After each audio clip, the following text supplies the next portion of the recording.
So I know you're from the East Coast. Yep. Yes, she is. Yes, sir. And we'll send that tweet out and give it a few minutes to let some people roll in. And then, By the way, how much are you paying for StreamYard? Because I mean, you know us, we use OBS and all that fun shit.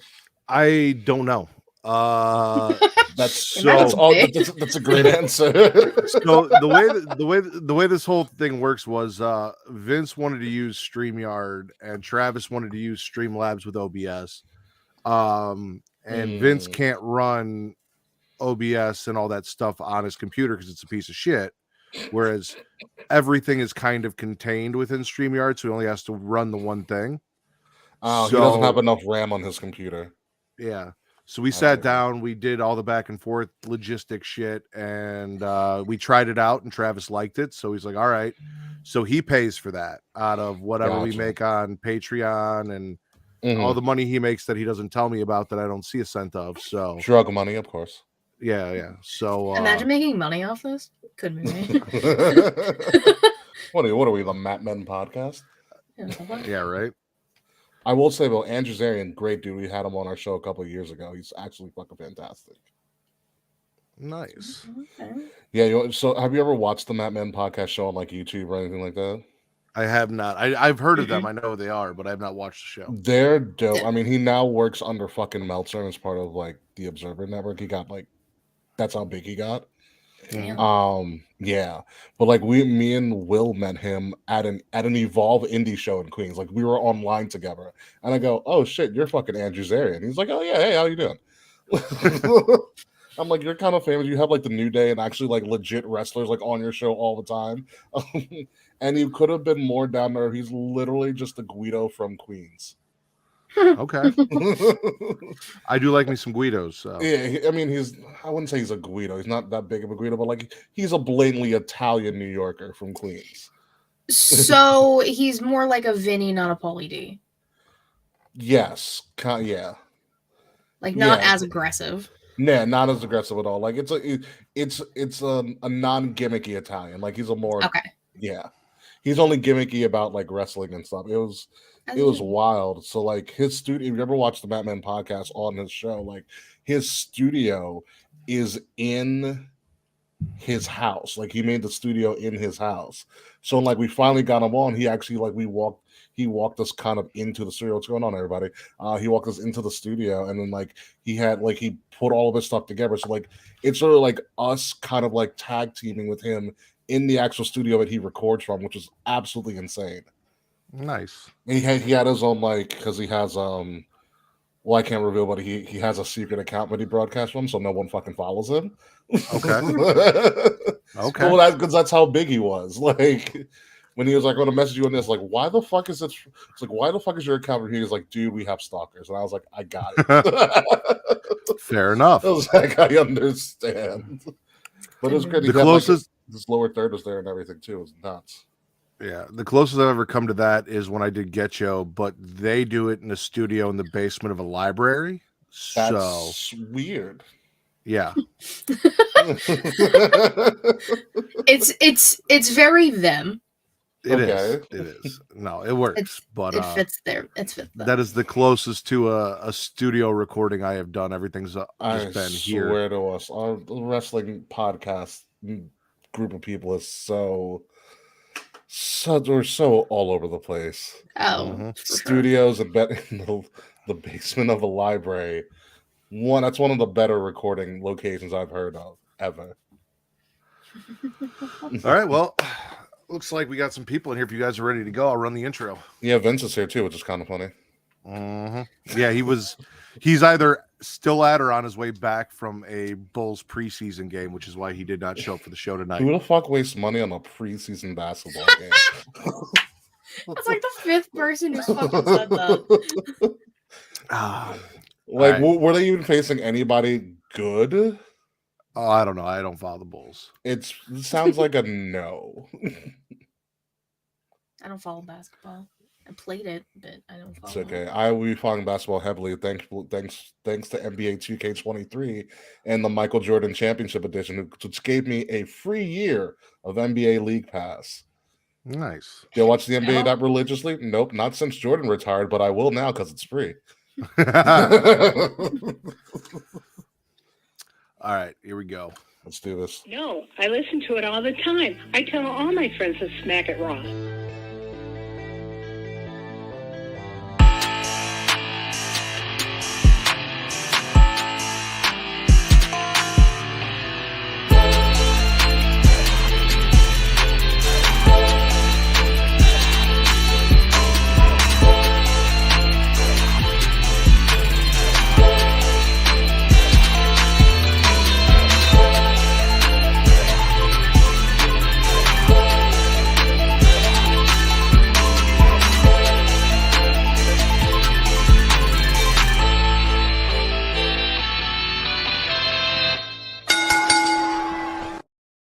Following podcast contains mature content. The views and opinions expressed by the host are not necessarily those of the host. Listener discretion is advised.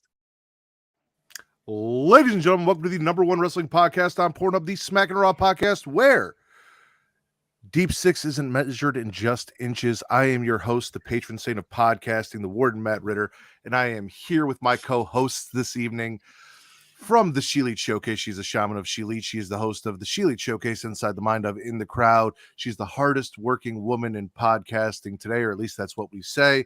Miss Katie Kinsey Bay. Because it's true. I just want another line that rhymed. Don't worry about that. Also, tied now in the race for Pornhub Poppy with Vince, who did not make it. But we did not come alone, ladies and gentlemen, making his return to the Smackin' It Raw podcast and Pornhub from the Kings of the Ring podcast. It is King Ricky Rose. Hello.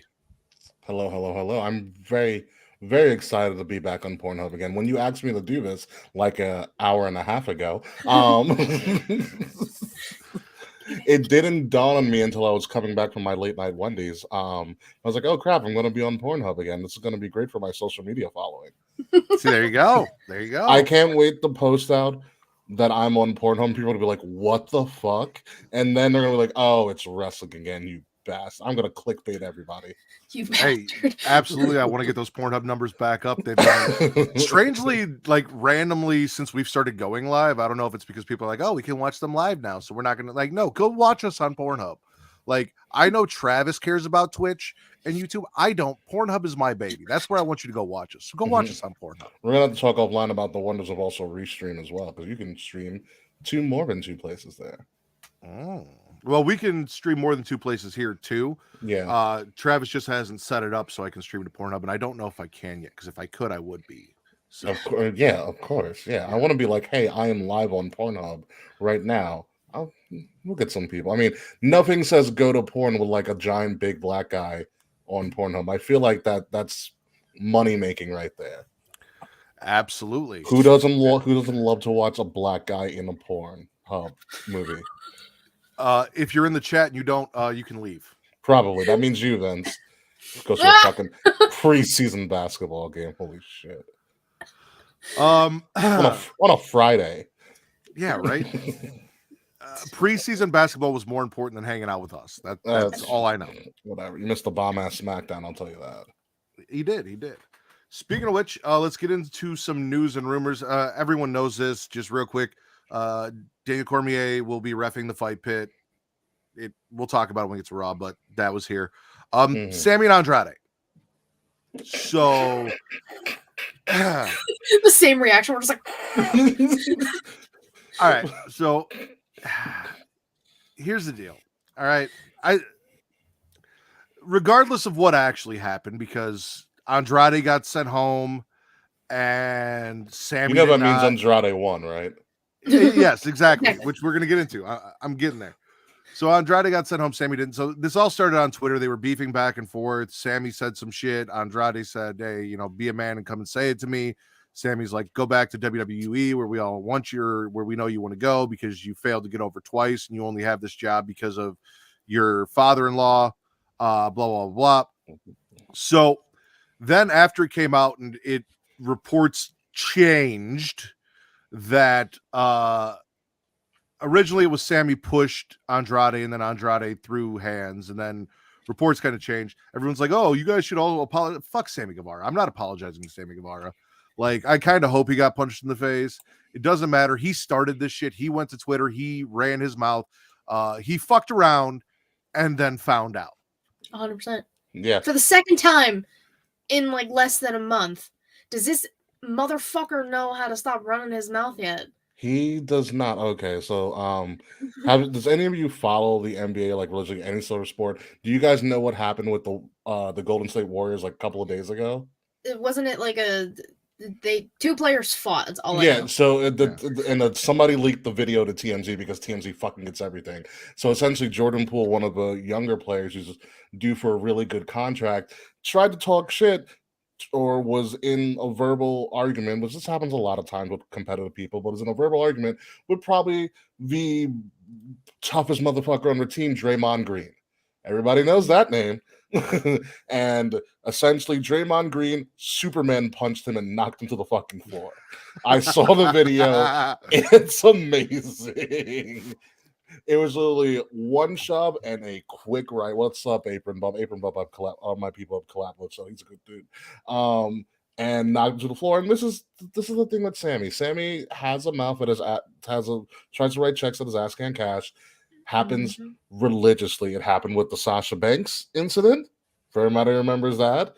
And Sasha Banks was humble enough to kind of reconcile with him, saving his career, because Sasha Banks could have buried Sammy.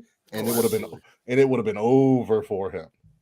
You know, there's a video that came out of one of Sammy Guevara's tryouts at where the Lacey's PC, criticizing him rolling. Yep. And he tries to talk shit. I was talking to my friend about this, who used to be in the armed forces, and I said Lacey Evans had that Marine look on her face when Sammy like called her like baby, and I was like, oh, he's not making it. Like, he's not making all of this. Seems to be Sammy's MO. No matter how many times Tony Khan is going to say he needs to go to some sort of therapy, not even therapy, or some sort of clash or sensitivity training or whatever, he hasn't learned. No, he hasn't learned. And that's because Tony is not like Eddie got in trouble. Sammy didn't. Andrade got in trouble. Sammy didn't. And it's because Sammy's hiding under Chris Jericho's skirt. And the fact that TK refuses to punish Sammy. That's really dumb. That's really it's really dumb. I mean, it's Tony Khan and the Flying Monkey Circus over at AEW. Like what I like, I said this on my show once. What Tony does really well, which is weird for me to say, but what Tony does really well is that when shit goes down and shit hits the fan, he is very good at kind of trying to clean it up before it becomes a bigger deal. You know, and he'll put out the press release, he'll say all the right things. You look at like the John Moxley situations of the past, and you know, other PR disasters. He's very good that once it happens and he realizes, oh, this might be bad, they'll try to clean it up. The problem is he doesn't do anything beforehand.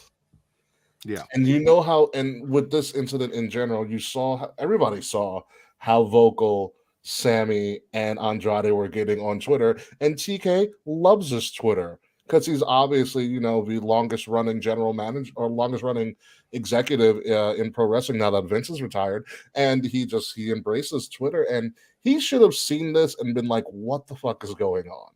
This isn't part of storyline. Is this real? Is this fake? But like, somebody should have told him. He should have put his foot in somebody's ass, but he doesn't want to do that because he just wants to hug everybody. Because he's a fan playing wrestling.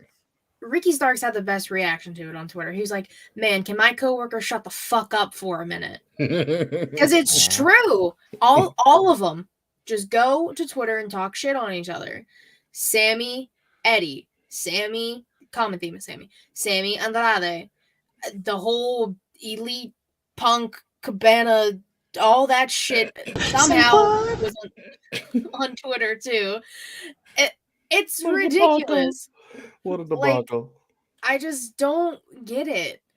Like, you knew the shit was gonna go down. Andrade literally said, I'll fucking see you on Wednesday. And you didn't attempt to, like, keep them apart. Like, you didn't try, clearly. And that's, yeah, I agree. Sammy's definitely TK's coke dealer or something. There's no way. TK doesn't need a person as low as Sammy Guevara to get coke. He is the son of oil money. He gets some high quality. So he does not need Sammy Guevara to get him anything. It's just fake Inspector Gadget looking motherfucker, Sammy Guevara. The issue is the lunatics are running the asylum in AEW, and it was going to get to this point, but I didn't think it was going to be this bad. And the media scrum clearly showed everybody's hands or lack thereof. It showed that TK's a bitch. TK's been a bitch. I've been saying this for a while. That really proved it, though. Yeah. Like we knew, but like we've been new, but like now we know. TK has no idea. He sat there while Punk was just eating muffins, drinking water, shitting on his entire company. That muffin looked fantastic too, by the way. It probably really was. I'm not gonna lie to you. I bet that muffin was great. I wonder how much money he got to promote those muffins. That's the issue with TK. He is a wrestling fan he's trying to play GM mode on WWE 2K, and he doesn't know what he's doing. And it shows by the way that his talent acts when he's right next to them. Put it this way, just for comparison's sake. If Vince, not preseason basketball game minutes, but if Vince McMahon did a media scrum and his champion tried to pop up out the mouth one, it would have never gotten that far. At all. Say what you want about Vince McMahon, scumbag, whatever. Brilliant. One of probably the best entrepreneur I've ever seen in my lifetime. But he commanded authority, and TK does not have that authority from anybody at all. Yep. I agree. In other news, WWE hires horror writer as director, or horror and Marvel's comics writer, former horror and Marvel comics writer, as director of long-term creative. And from what I've heard, he is the one who has been behind all of the QR codes and the stuff for the White Rabbit and everything. You bastard. Very excited about this signing and what this may mean going forward. Also, I've heard that he is a very good friend of Bray Wyatt. So, oh my god, tomorrow? So, the QR. I've been losing my mind on these QR codes. Yeah, a fucking bunny was in the crowd tonight. Literally, a person dressed up in a bunny outfit was walking around the arena. Yeah, I saw that, and I don't like it. Get it away from me. I would hit it. It's going to be a big disappointment when everybody knows it's Adam Rose. Did you not go visit the Easter Bunny as a child, Katie? Were you one of those kids that was I did. Okay, Matt, I literally just watched The Strangers last night. I don't really like people with masks right now. So well, at least you have not watched, because if you're worried about animal masks, at least you haven't watched Your Next yet. So I'm watching that tomorrow. Fuck. Yeah. Damn it. Kathy Kelly is now back with WWE, which I'm actually very excited about. We got Kathy. I need Charlie. Bring Charlie back and I'll be happy. No, you don't need Charlie. I need Charlie. I've heard. I have inside info about Charlie, but you don't need Charlie back. Okay, fair enough. Mm-hmm. Trust me. I get why we need Charlie back, because I would like Charlie back too, in all honesty. But I've also only seen between Charlie and Kathy Kelly. I saw Kathy Kelly in person. When they did a pre-show out in Brooklyn before an NXT. She's stunning. Yeah. No, pictures don't do her justice. She's stunning. And I was with the chick at the time. We were both like, wow. So I'm very happy Kathy's back. Also, shout out to Julia Hart and Lee Johnson, who got engaged. Yay. Black don't crack, baby. Mm-hmm. So Julia Hart and Sky Blue both have better taste in men than Ty Conti. Neither here nor there. Does Ty Conti still think she can wrestle? She thinks a lot of things that aren't true. True. Sammy's talented. Lana apparently is going to be in the newest season of The Surreal Life. Yeah. Which I didn't even know was still a thing. It wasn't. And they're deciding to bring it back. Yeah, I feel like she either tweeted something about it, or I saw an article months ago when they kind of released the list of who was going to be in it. And I don't know if it was that or something else, but Naomi was supposed to be in it too.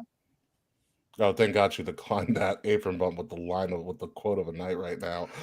If you're not watching this, I don't read a lot of tweets out loud, but if you're not watching this, I'm going to read this for you.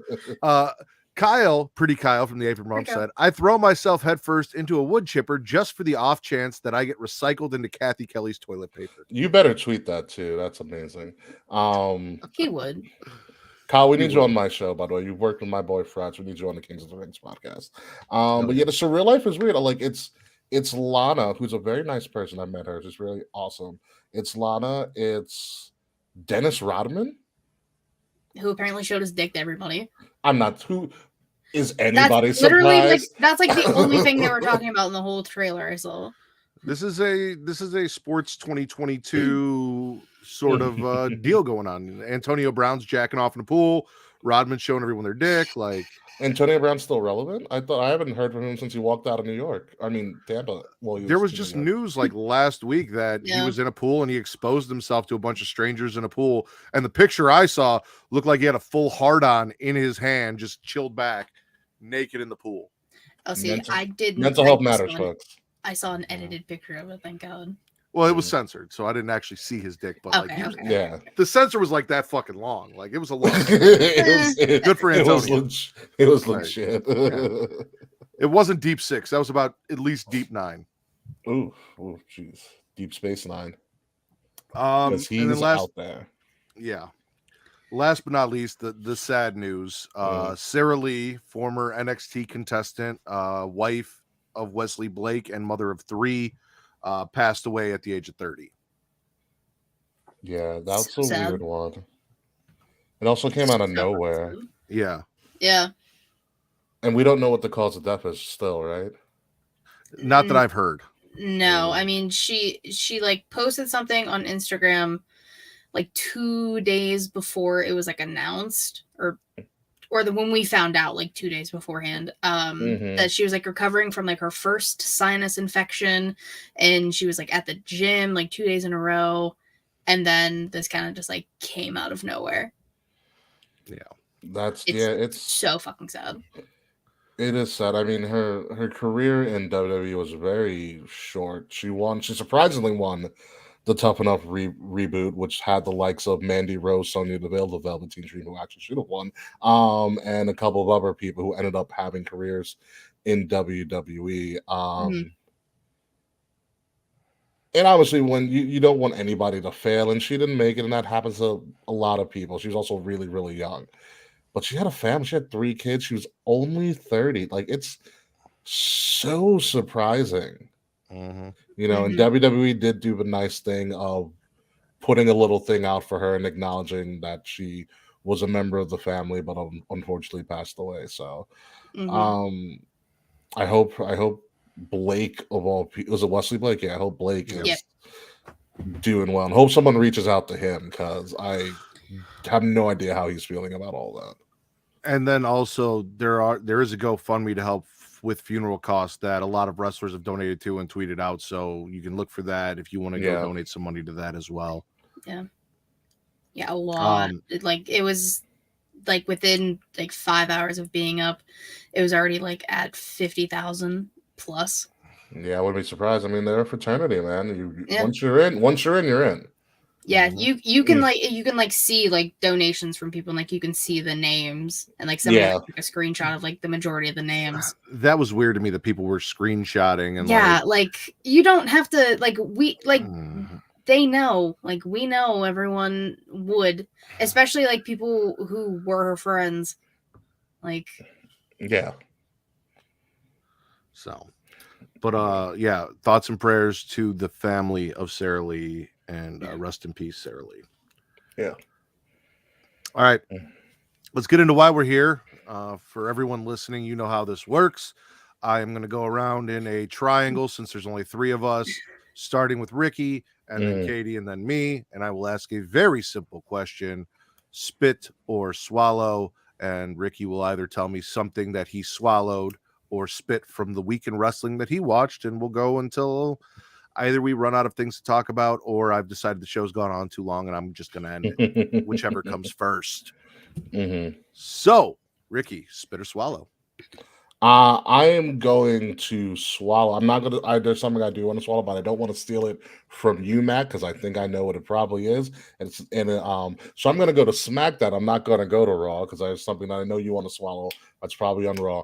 But that main event, Sheamus and the artist formerly known as Walter, aka Gunther, that SmackDown main event for the IC title, chef's kiss, absolutely fucking amazing. These guys just have chemistry, and I'll say it once, I'll say it again. They just need to do a best of 7. Wherever they are in the world, they are Sheamus and Gunther are throwing down. And fans, like, it's one thing for them to do it and have the fans go nuts in the UK and Cardiff and Wales. They did it they did it back here in the States on American soil, and people lost their fucking mind.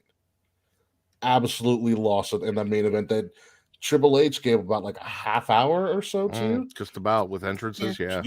Just about a half hour to.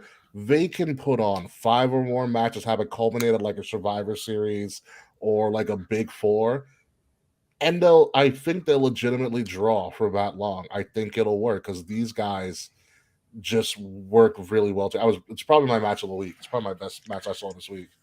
It's crazy because I was not high on the idea of like I like Sheamus. I like Sheamus a lot, and I would love to see him become Grand Slam champion and win that IC title that's been eluding him. But I was like, we got to let Gunther do his thing. You know, he's champion. But the way that this feud has just brought that title back to where it should have been at this point, especially with the last 2 losses that Sheamus has taken, if it culminates at like Survivor Series with Sheamus beating Gunther, I think everything that this feud will do for Gunther, it's not going to hurt him. Like, I wouldn't be mad to see Sheamus actually finish this feud, getting the win on Gunther and taking that IC title off him. Can you imagine Sheamus beating Gunther for the IC title at Survivor Series, which is in Boston, which is a very Irish town? That place will lose its mind, and it's Thanksgiving break for most people. People are getting hammered and losing their mind. 100%. And like the only issue, like the match itself was fine. The only issue I have is Gunther fucking tapped. Like I get it, but like you don't try and wrestlers obviously like they like pound their fists or whatever if like because like they don't want to give up. You don't slap the mat twice to like signal that you're still good. No, that was a clear fucking tap. The crowd lost their mind, and it has to go. We at least get one more match out of this because there's no fucking way. He maybe inadvertently created controversy, but it'll work. Yeah, because now I want it in like a fucking Hell in a Cell. I can agree with that. Katie, spit or swallow? I'm gonna start with spit. It's just a little one. Montez Ford being hurt. Like, what the fuck? Just casually pans down, man's wearing a walking boot. Like, what? When the fuck did this happen? Is he like, how long is he on the shelf? Do we get to know? Like, what the fuck is this?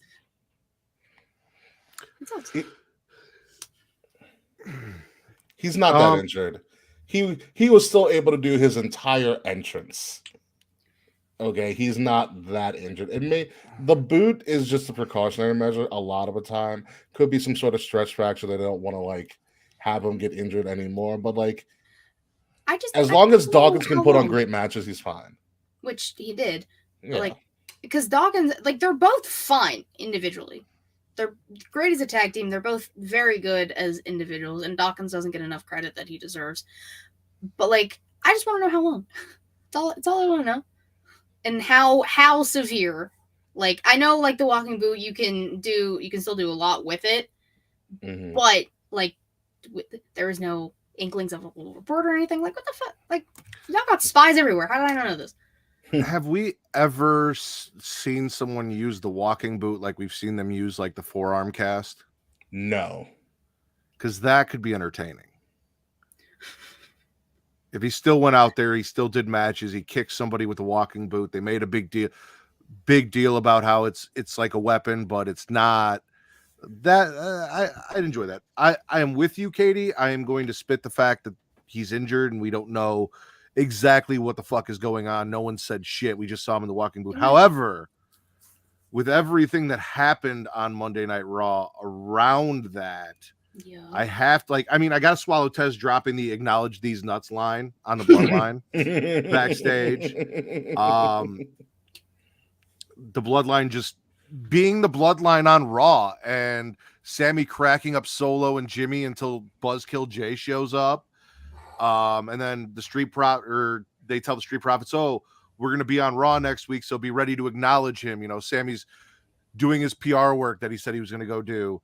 And that led to all this and them getting into it. And then the match we got between Solo and Dawkins, because Dawkins has been fucking showing out as a singles wrestler with whatever's been going on with Montez Ford, and showing that, when he gets in these singles, he's not the weak link that everyone was saying that he was going to be. Everyone's like, Montez is going to be the breakout star. Dawkins is going to fade into it. Like, he's showing that he can go. And I was not expecting a really good match from Solo Sikoa and Dawkins on Monday Night Raw, and I was surprised with it. So the scary thing about Dawkins is Dawkins doesn't look athletic one bit. And then he's pulling out cartwheels. He's doing tope con hilos, just like doing the flips. Like he's not as athletic as Montez, but the fact that he's able to do similar things to Montez at his height and size, because I have a picture of the Street Profits, they're huge men. Yeah. They are huge men.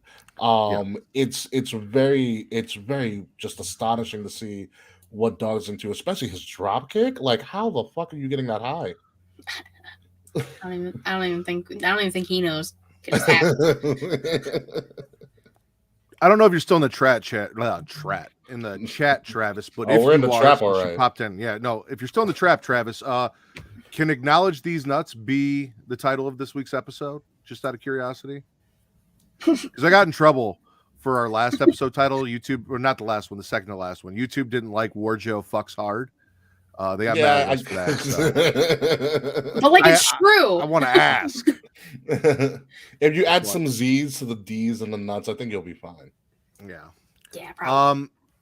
I am going to spit the execution of the Sexecutioners. I have been trying to get into this with them. I want to like it. That promo from Dom was fucking terrible. You got the Finn and AJ match. AJ shoves Ray, basically because it was Ray's fault that, Ray and AJ lost.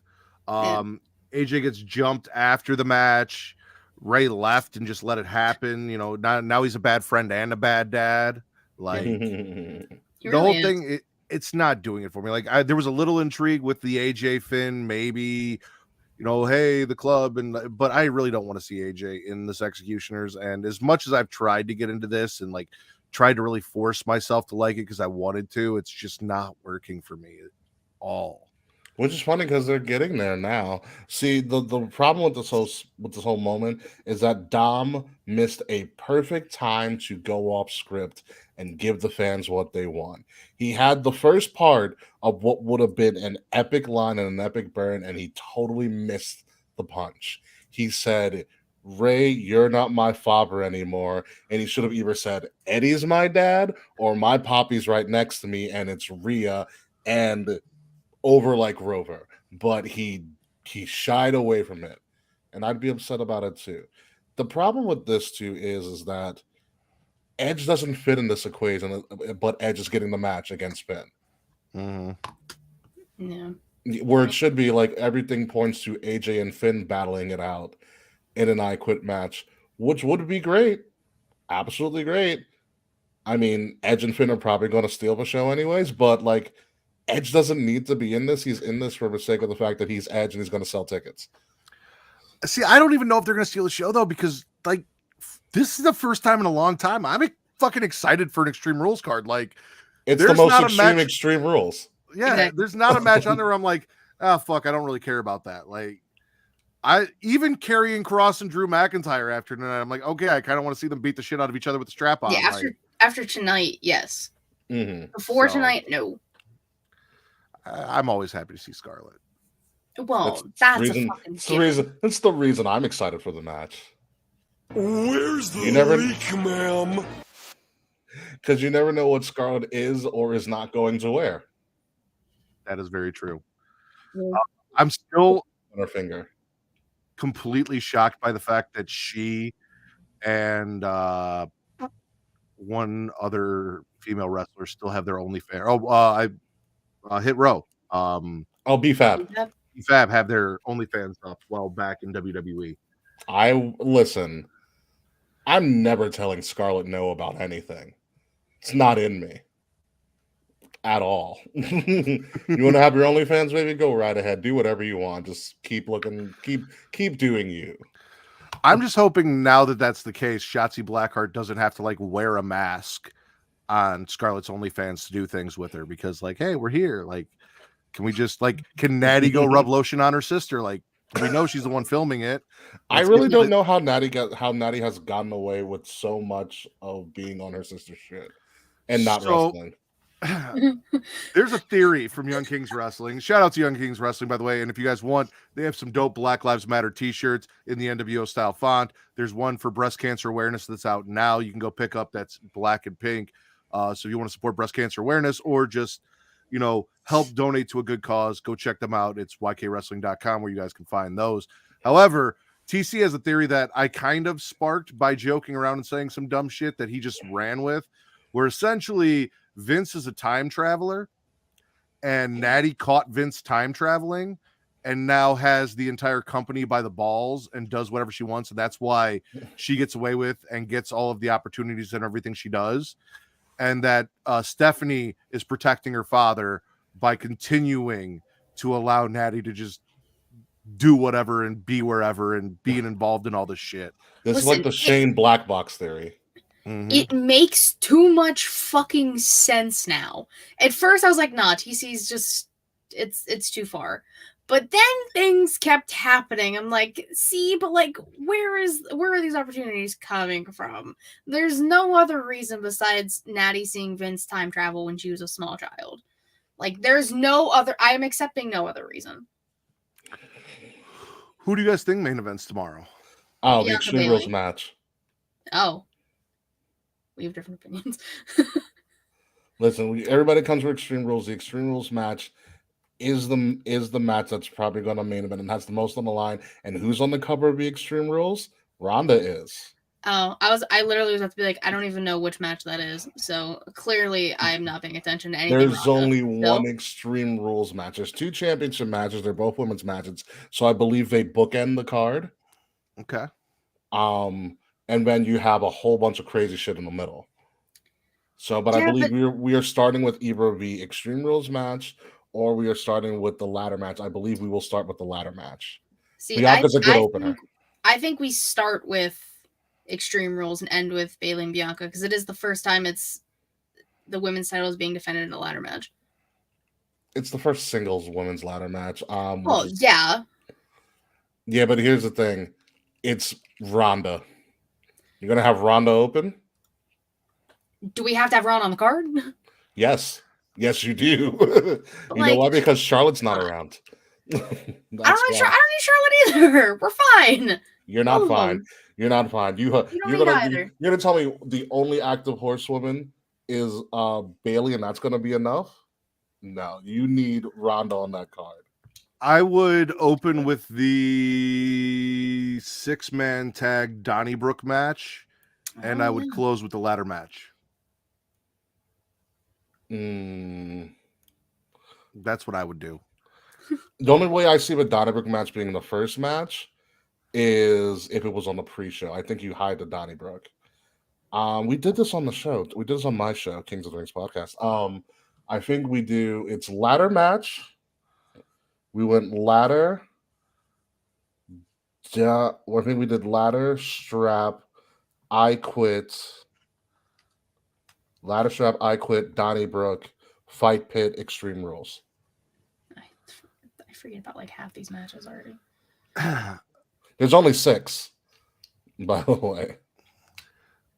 I have hopes for the fight pit match, but we'll get into that. Ricky, spit or swallow? Oh, Jay, we talked about a lot, but I mean, besides, I want to swallow the entire SmackDown show because that show was A plus. Everything hit on all cylinders. In particular, I am going to swallow. I'm going to go a lot from SmackDown because it's recency effect, recency bias actually. The official debut of L.A. Knight on SmackDown. I know it was like a 30-second backstage Pete Down and Ken of Maximum Male Models, which for like a month, one of my favorite gimmicks in all of wrestling. But I love the fact that LA Knight is here and he is going to electrify SmackDown for a very, very long time.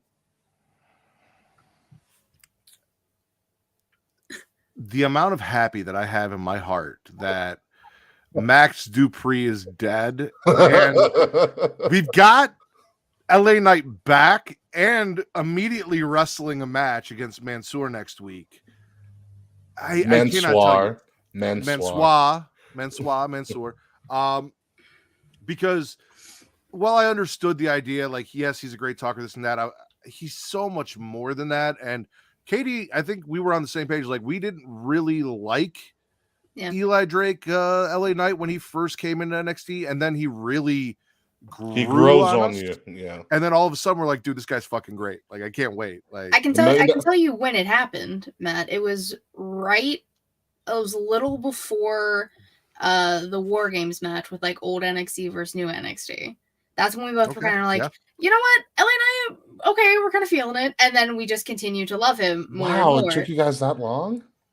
I feel like that's like where we both were just like, yeah, we like him. You know what I appreciate about the man formerly known as Max Dupree is that they gave him chicken shit and he made that chicken salad as best as he could. Mm-hmm. I'm telling you, I wasn't sold on it. And then they started doing the fashion show and he started narrating the fashion show. And I'm like, this is so fucking stupid. I love it.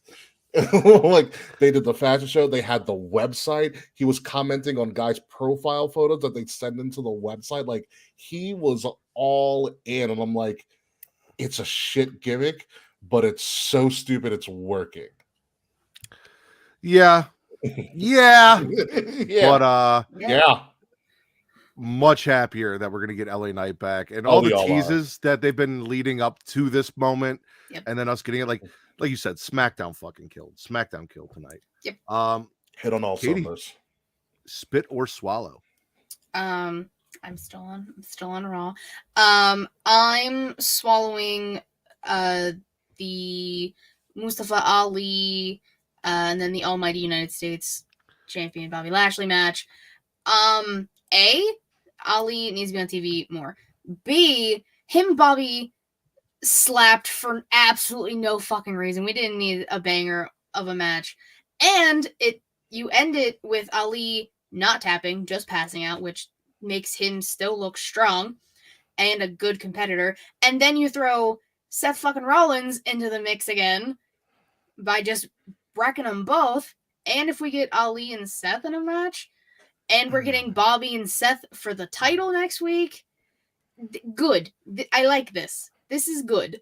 Y'all know Seth's winning that title on Monday, right? I mean, I need Seth to win the fight pit tomorrow. Oh no. Don't. Ricky, I don't want to use it on you. Don't make me use it on you. I'm not saying all signs point to Seth winning on Monday. I'm telling you that's all I'm saying. All signs point to Seth winning on Monday. Let's talk about this. So first off, I need to talk to whoever braided Mustafa Ali here in Chicago, because clearly you braided those braids too tight the way he came at Bobby. Yeah, but it came from Chirac. Let him live. Mm-hmm. It's cool.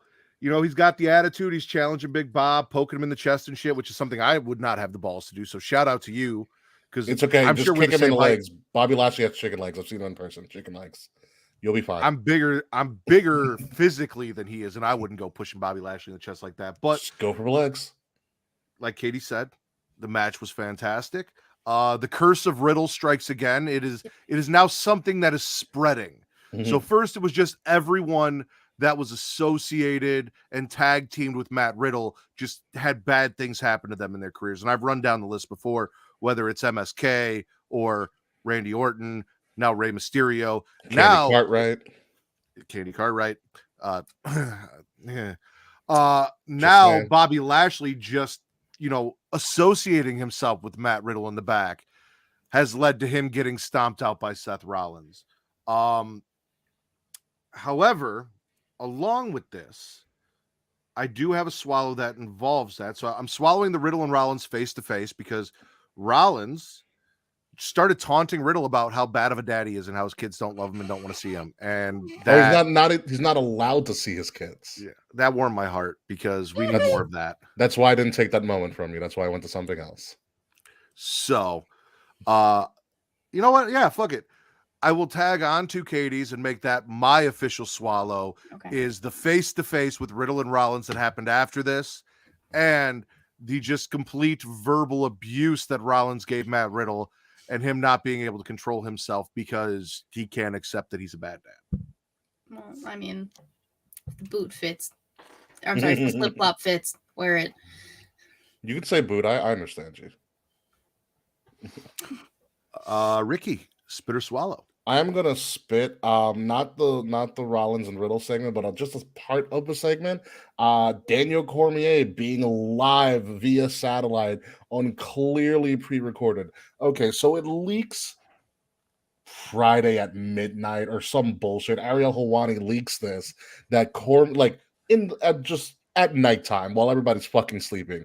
He's like, oh, by the way, Daniel Cormier is going to be the special enforcer. Thanks, Ariel Helwani. And now everybody's losing their mind. And there's like more details on Monday. And you're like, oh, is DC going to show up on Monday? The guy who has been begging to be a part of WWE for years, if you listen to him in UFC. He wants to be part of WWE so badly. He finally gets his moment. And now he's on a freaking pre-recorded video message. Come on. And not just that, the pre-recorded video message made it seem like he was making the announcement like none of us knew, which is why I'm with you spitting that because you do realize it was also in the daytime. Yeah. But we knew it was happening. Like, you're not announcing anything to us. No one's getting any more excited than they already were. It was very awkward the way they placed that. Like, it wasn't supposed to leak or something. So I'm with you on that. However, I have hopes. So the reason I didn't want you to say that Riddle was going to win, even though I know logically, if you want to do something stupid, all signs point to Riddle should probably win this for the people who actually care about Riddle. Listen, some people have signature matches, and Matt Riddle's might be the fight pit. I don't care. Matt Riddle's signature match should be anything 24/7 division. What I need is for Seth Rollins to get the win because Daniel Cormier screws Matt Riddle, takes a shirt off, and is wearing a Seth Rollins shirt underneath.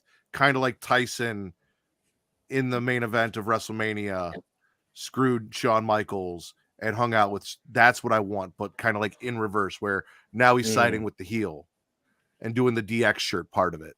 That's what I want. So screw Matt Riddle, and then maybe we're going to Crown Jewel. We could have Daniel Cormier versus Matt Riddle and Crown Jewel in a fight pit. Like, you could sell that. Let's do that. Let's do that. Yeah, I don't think that's happening. I think the reverse is happening.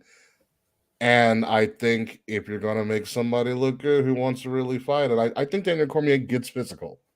He's getting physical because he's pretty much a professional athlete. So he's going to get physical. I think it's going to be against the heel in the match, which leads the heel to lose. But then the heel will get their redemption and take out Bobby on Raw. And then it may lead to a match, a quick program, because it's a quick turnaround from Extreme Rules to Crown Jewel before Survivor Series, and you will get Seth versus Cormier. Now, let's also not forget Triple H is in charge, and Triple H was a heel who won a lot of matches he should not have won, and Seth is Triple H's little prodigy. So there were a lot of matches Triple H you were damn sure he was going to lose, and he still walked away the winner, and you were like, how the fuck is this happening? And I'm not even talking just like Booker T WrestleMania 19. I'm talking that was my first example. Cactus Jack in the Hell in a Cell. Like, there are a lot of matches that happened. Most out there Hell in a Cell matches that Triple H should have lost. Yes. Exactly. So, Triple H Sting, another great example. So, perfect example. There is something that's totally missing from that Sting and Triple H match because they wanted to do WCW versus WWE in like a final send off, and you know how like in a part of a match, Shawn Michaels shows up and like super kicks Sting. He should have been, when he goes for the super kick, he should have been speared by Goldberg. That would have sold it for me. Because like you had the NWO and DX fighting, dust settles, Shawn Michaels in the ring about the super kick, Goldberg comes in for the spear. I'm like, yep, sold. Let's do this. Keep it going. He was never really part of the NWO though, so like that whole thing bothered me. But that we're not here to talk about that. That's a whole podcast. We could break down the issues with that match and what they could have done and who they could have brought out for Team WCW outside of Nash, Hall, and Hogan. Or shitting on Hogan for another hour. Katie, spit or swallow? I'm going to swallow Dakota Kai and Candice LeRae. I love Mama Candice. And I'm happy that we're like utilizing this like core 7 on Raw. So like all of Damage Control and then Bianca, Asuka, Bliss, and now kind of Candice. Even though Candice really didn't show up at the end, and I was like, damn, you really left your friends out there. It's kind of shady. That's fine. But I liked this match, and it went back to them feuding in NXT after Dakota turned heel, almost cost Rhea and Candice the War Games match. So I liked it kind of going back to that. And it was a good match. I love Dakota. I'm happy she's back. I'm happy Candice is back. More women's wrestling on my TV. I just want Candice to fight a dude. Candice versus Chad Gable. I want that match.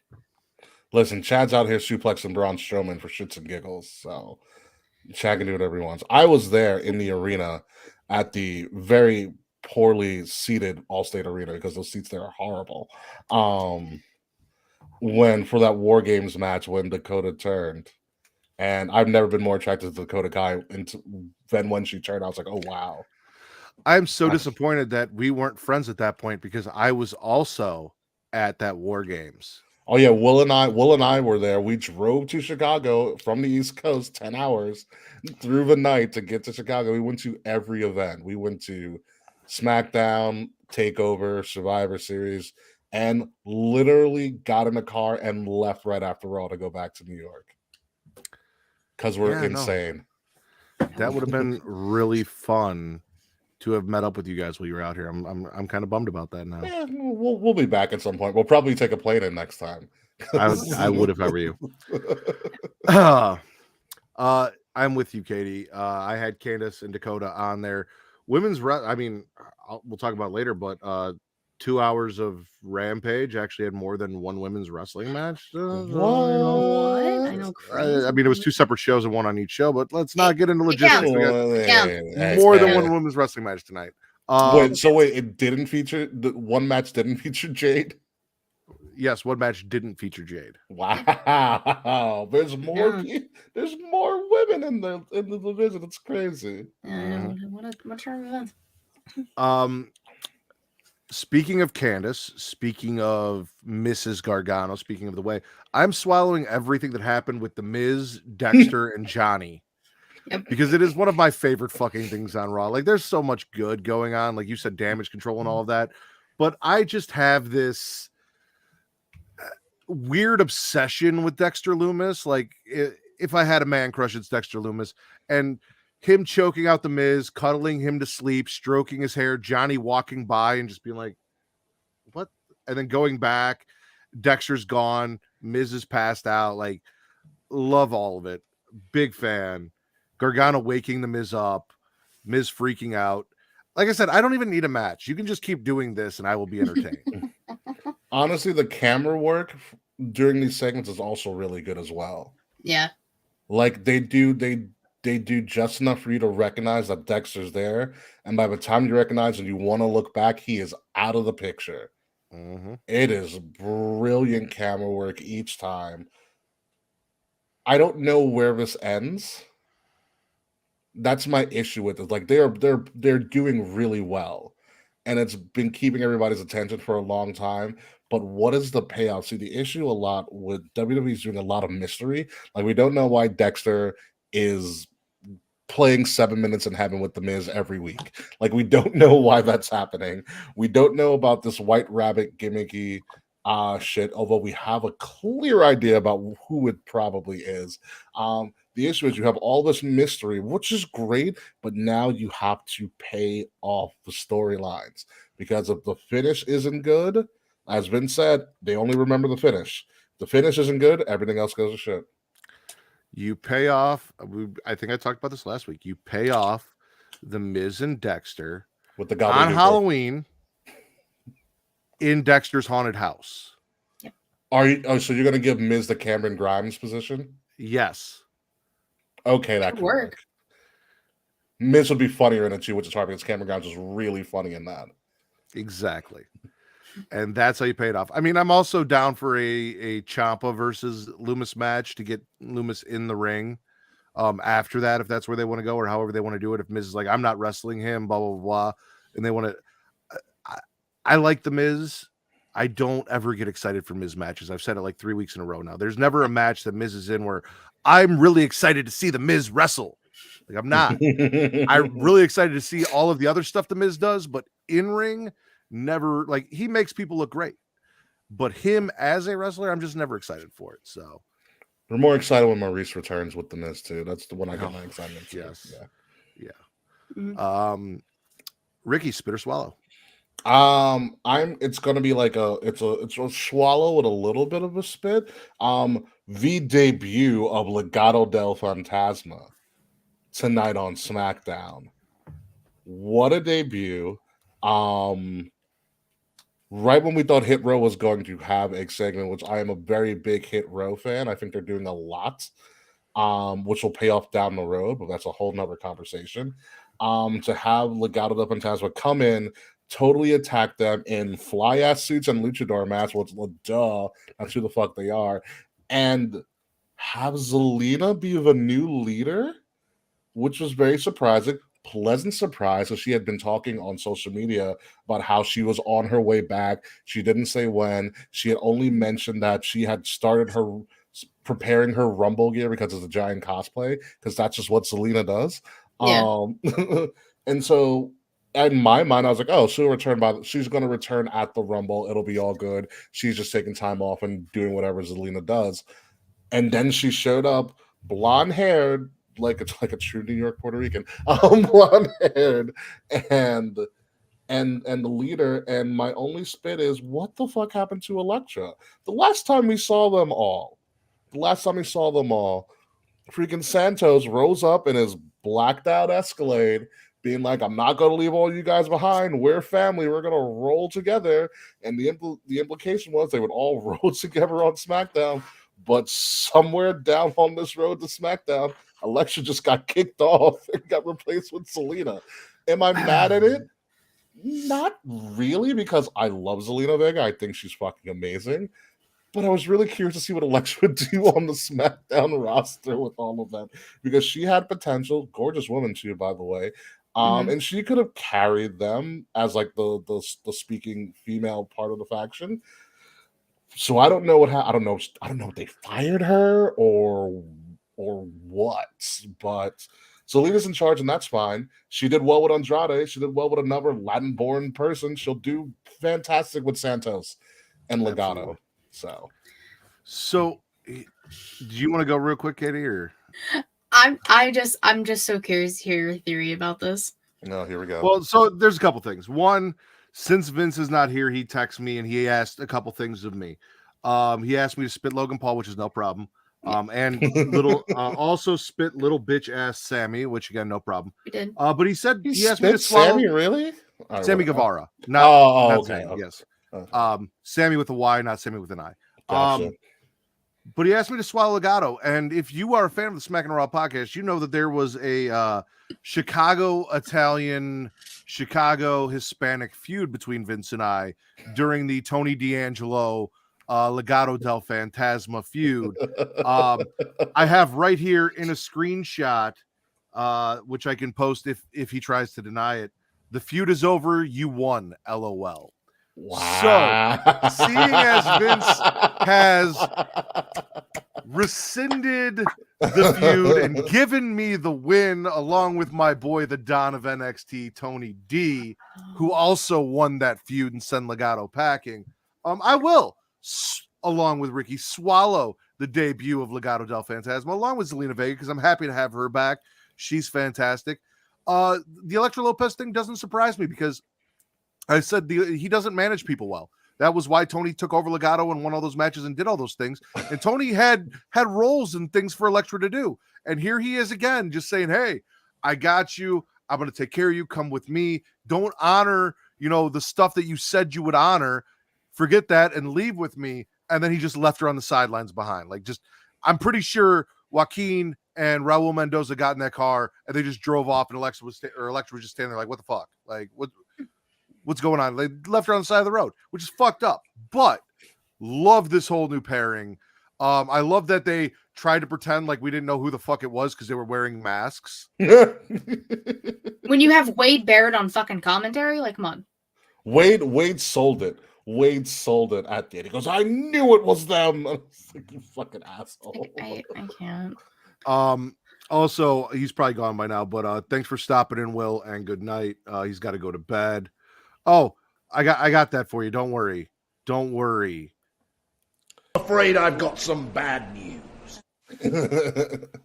I love it. Like, I love Zelina.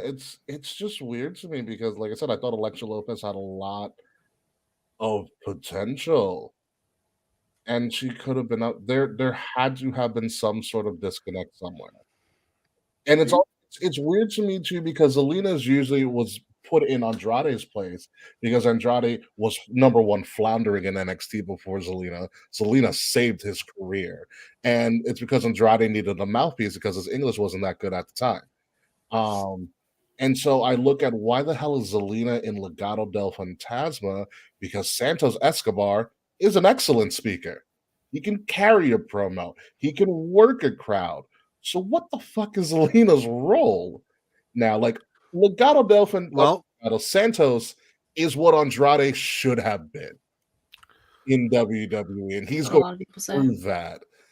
Like, he can be a cornerstone of SmackDown and the roster as a whole for years to come if they use him correctly, which I think they will. He's a great looking guy. He's very well dressed. He's very well spoken, and he can go in the ring. What more do you want?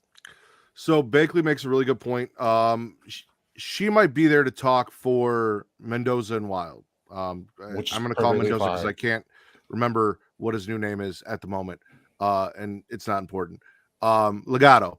However, also, we're picking up the feud that never got finished over in NXT between Hit Row and Legato del Fantasma because Hit Row got called up before we got any real resolution for that. And now Zelina's here to offset BFAB.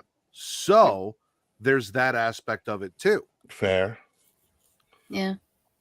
That's very, very fair. I mean, I do want to see them go at it. I'm interested to see if Hit Row comes out with a diss track for Legato, which would be amazing.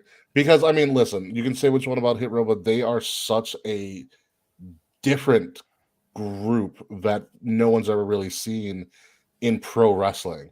Because they're not actually shit rappers. They actually can rap. They actually have good musical talent. It's not like the Acclaimed who is just doing punchlines for the sake of punchlines and thinking that it's really cool and tricking the marks. Like, these guys actually produce music and they do music really well. And like, they dropped, who was it, Top Dollar, and then they dropped a freestyle like a couple weeks ago before SmackDown, and I was like, oh fuck, they're really good. And that's, instead of them doing that live performance like they forced them to do once, I was like, show those freestyles, those little freestyle music videos as promo segments on SmackDown. They'll be over like Rover. You'll bring in a totally different demographic, which means more money for the company. Like, I think they're going to be really good if used correctly. Katie, you look like you want to say something. No. Okay. No, I agree. However, if what the Acclaimed doing is just tricking the marks, then I guess I'm a mark, because I hated the Acclaimed and they have really grown on me. And also, I grew up on that shitty John Cena rap style, and I love John Cena's battle raps and everything. So, like, what can I say? Anybody can make a punchline, but if you like, they are like, that's the difference. They're doing punchlines, but they're not actually creating an actual freestyle on the flow of music. There is a little bit of a difference. Yeah, no, absolutely. Katie, spit or swallow? I'm gonna swallow Chad Gable being the best professional wrestler on TV right now, in every way, shape, and form. Listen, Chad Gable is talented as fuck in ring, gets underutilized. Now they're finally using him in a variety of different ways, and it's smart. Baby Kurt Angle. Literally Kurt Angle's son. Character work is fantastic. Like, everything from like getting Otis, and like, I'm not like the biggest fan of Otis, but everything Chad has done with him in this tag team is good. Like, even last week when Theory got the call from Braun, and then his face just dropped that he has to face Braun Strowman, and like you said, he fucking suplexed Braun Strowman. Like, and they brought up the fact that Gable's the one who like trained Braun, and they used their past. I just love everything they're doing with Gable right now. Like, rocket back to the fucking moon, please. I'm glad he's finally getting the recognition he deserves and has earned and busted his ass for. Yeah, Chad's fucking fantastic, entertaining as all hell, and has everything in the ring to back. Like, that's the thing that I talk about a lot, is there are a lot of WWE wrestlers who have a lot of personality and have a great gimmick, but don't have the wrestling acumen in the ring to back it up. There's a lot of wrestlers around the world who are the greatest wrestler in the world, but they don't really have a personality or a gimmick to go along with it. Like, you can tell me that Wheeler Yuta is a future star, but until he can learn how to talk on the mic, he's as much of a future star as Dean Malenko was a future star to me. Wrestler and not take off, because it, for me, in my opinion, especially where Chad Gable is, takes more than just being a really good wrestler. Like, really good wrestler guy number 6. Like, you need more. And sticking him with guys like that, great, and getting, promo work and all that will be great for guys like Wheeler Yuta and Daniel Garcia and all that, but Chad has it all, and Chad has it now.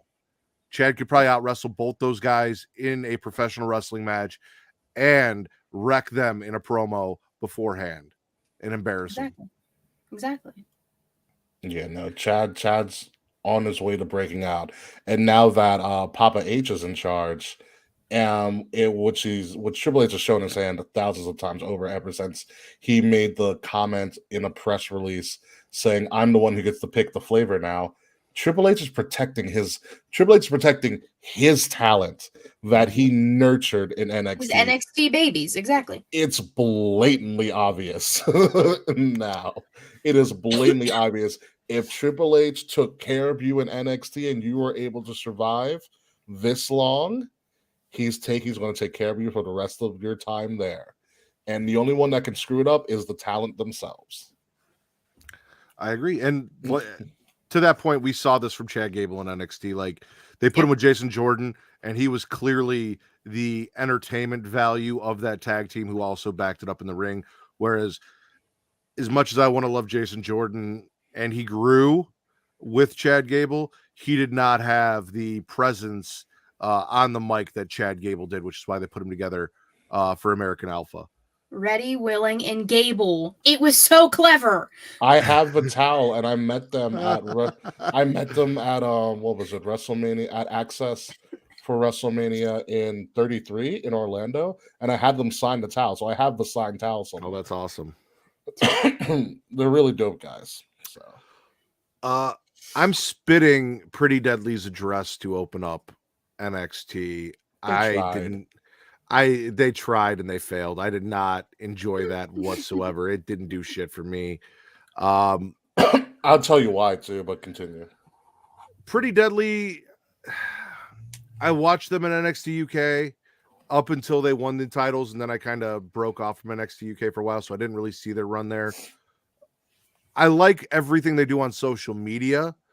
I like the Yes Boy. There's aspects of Pretty Deadly I like, and I like them in ring, but there's just something about them that's missing for me, and I don't know what it is. Yes. It's because Pretty Deadly is trying too much to be Breezango, and they're failing. Yeah. That is that's what it is. If Breezango did the same stuff Pretty Deadly was doing, they would be doing it. They would be getting over. Oh, they'd be killing it. Yeah, exactly. But Pretty Deadly reminds me too much of Breezango, and that sucks for Pretty Deadly because, like you said, they don't do anything wrong. They have talent. They can speak. People hate them. They're supposed to be hated because they're heels. They kind of have this weird mixture of Hardy Boys mixed with Young Bucks in the way that they dress. You know, it's just they're missing the it factor that Breezango had. It's all they're missing. Because Breezango could, I mean, they did the fucking Fashion Files. The greatest thing on TV for so long. Oh, Fashion Files is brilliant. I miss Tyler Breeze. That's why I wanted Maximum Male Models to succeed, because I was like, wait, this is a gateway for Tyler Breeze to come back.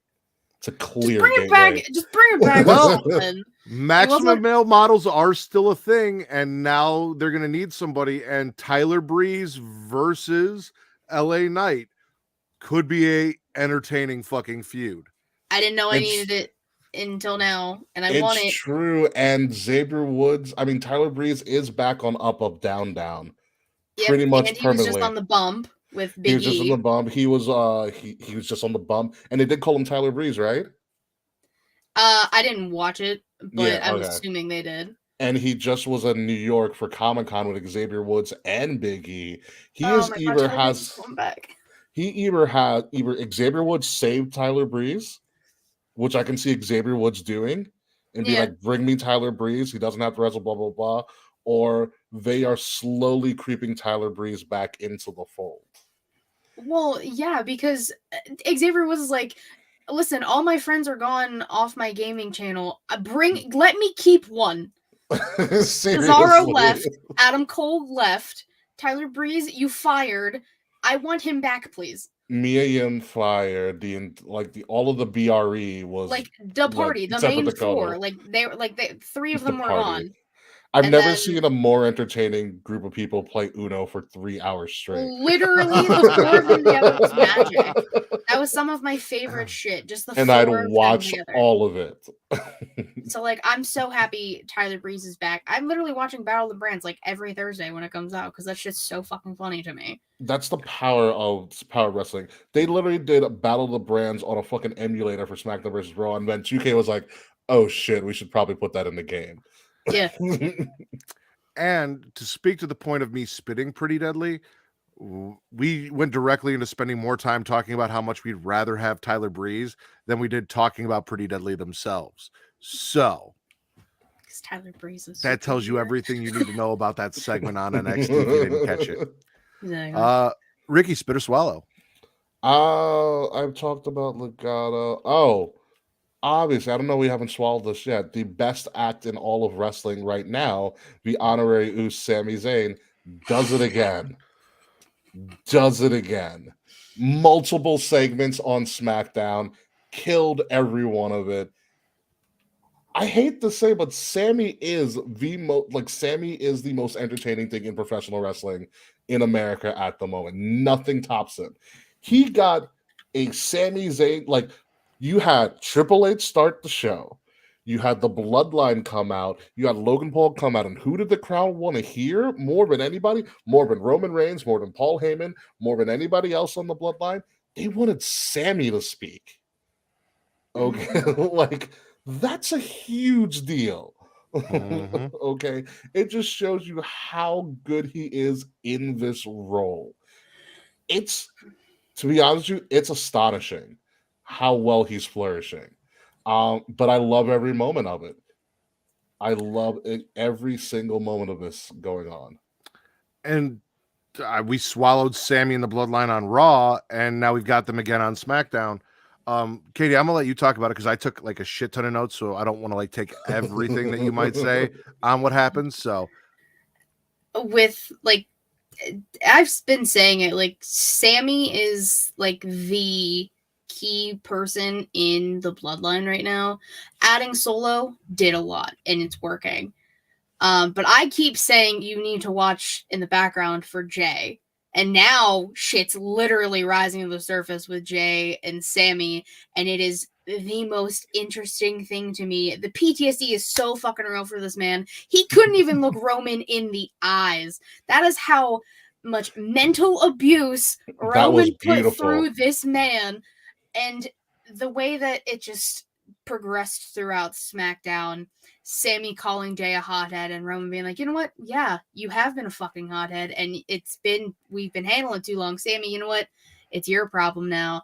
And that cost him a tag match. And I'm just waiting and so excited for when the Bloodline blows up and we get Jay and Sammy in a match, and then Jimmy's gonna be torn because it's my brother, but like I actually like Sammy because he's not a dick to me like Jay's been since I've been back, kind of thing.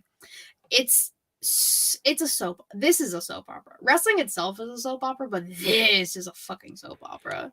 I don't know who's writing their stuff, whether it's Roman having an influence on it, or they have probably the best writer backstage, but for the last 700 and some odd days, the whole Roman back and Bloodline saga that we've been through for the past couple of years, they have not missed once. Not once. You start out with Roman coming back. Roman adds Paul. Roman tries to bring in Jay. Jay doesn't want to do it, but Roman forces Jay to do it, which elevates Jay to heights we have never seen Jay Uso do. Main event Uso by himself. His brother comes for a save. You highlight the brother. Now the brother falls in line. They're running rampant everywhere. They take all the titles. Now you bring in Sammy, who wants to kind of just ride along and get invited to the cookout. He finally gets the invite to the cookout, and then you add the person that they've been cultivating in NXT for the longest time, Solo, out of nowhere. In a span of 2.5 years, they have hit every mark and remain relevant. Yes. So, well, I've got. We talked about we're spitting Logan Paul, like, yeah, and I think that they fucked up with Logan Paul because I feel like Logan Paul, instead of saying Jay was the other tribal chief, which didn't really make sense to me, I think he should have said it was Sammy. Because if he had said, or the tribal chief Sammy, the way all of you guys act around him, then could have led Jay off for disrespecting Roman, and then led to Jay snapping on Roman and saying, you see, look what he's doing to our group. Look, now they're even saying like he's better than, and they still could have gone down the same route. But I think Logan going for tribal chief Sammy would have been better than Jay, just because the issue has been between Sammy and Jay. It hasn't been so much with Roman until this point, and that's also where it's going to be going forward.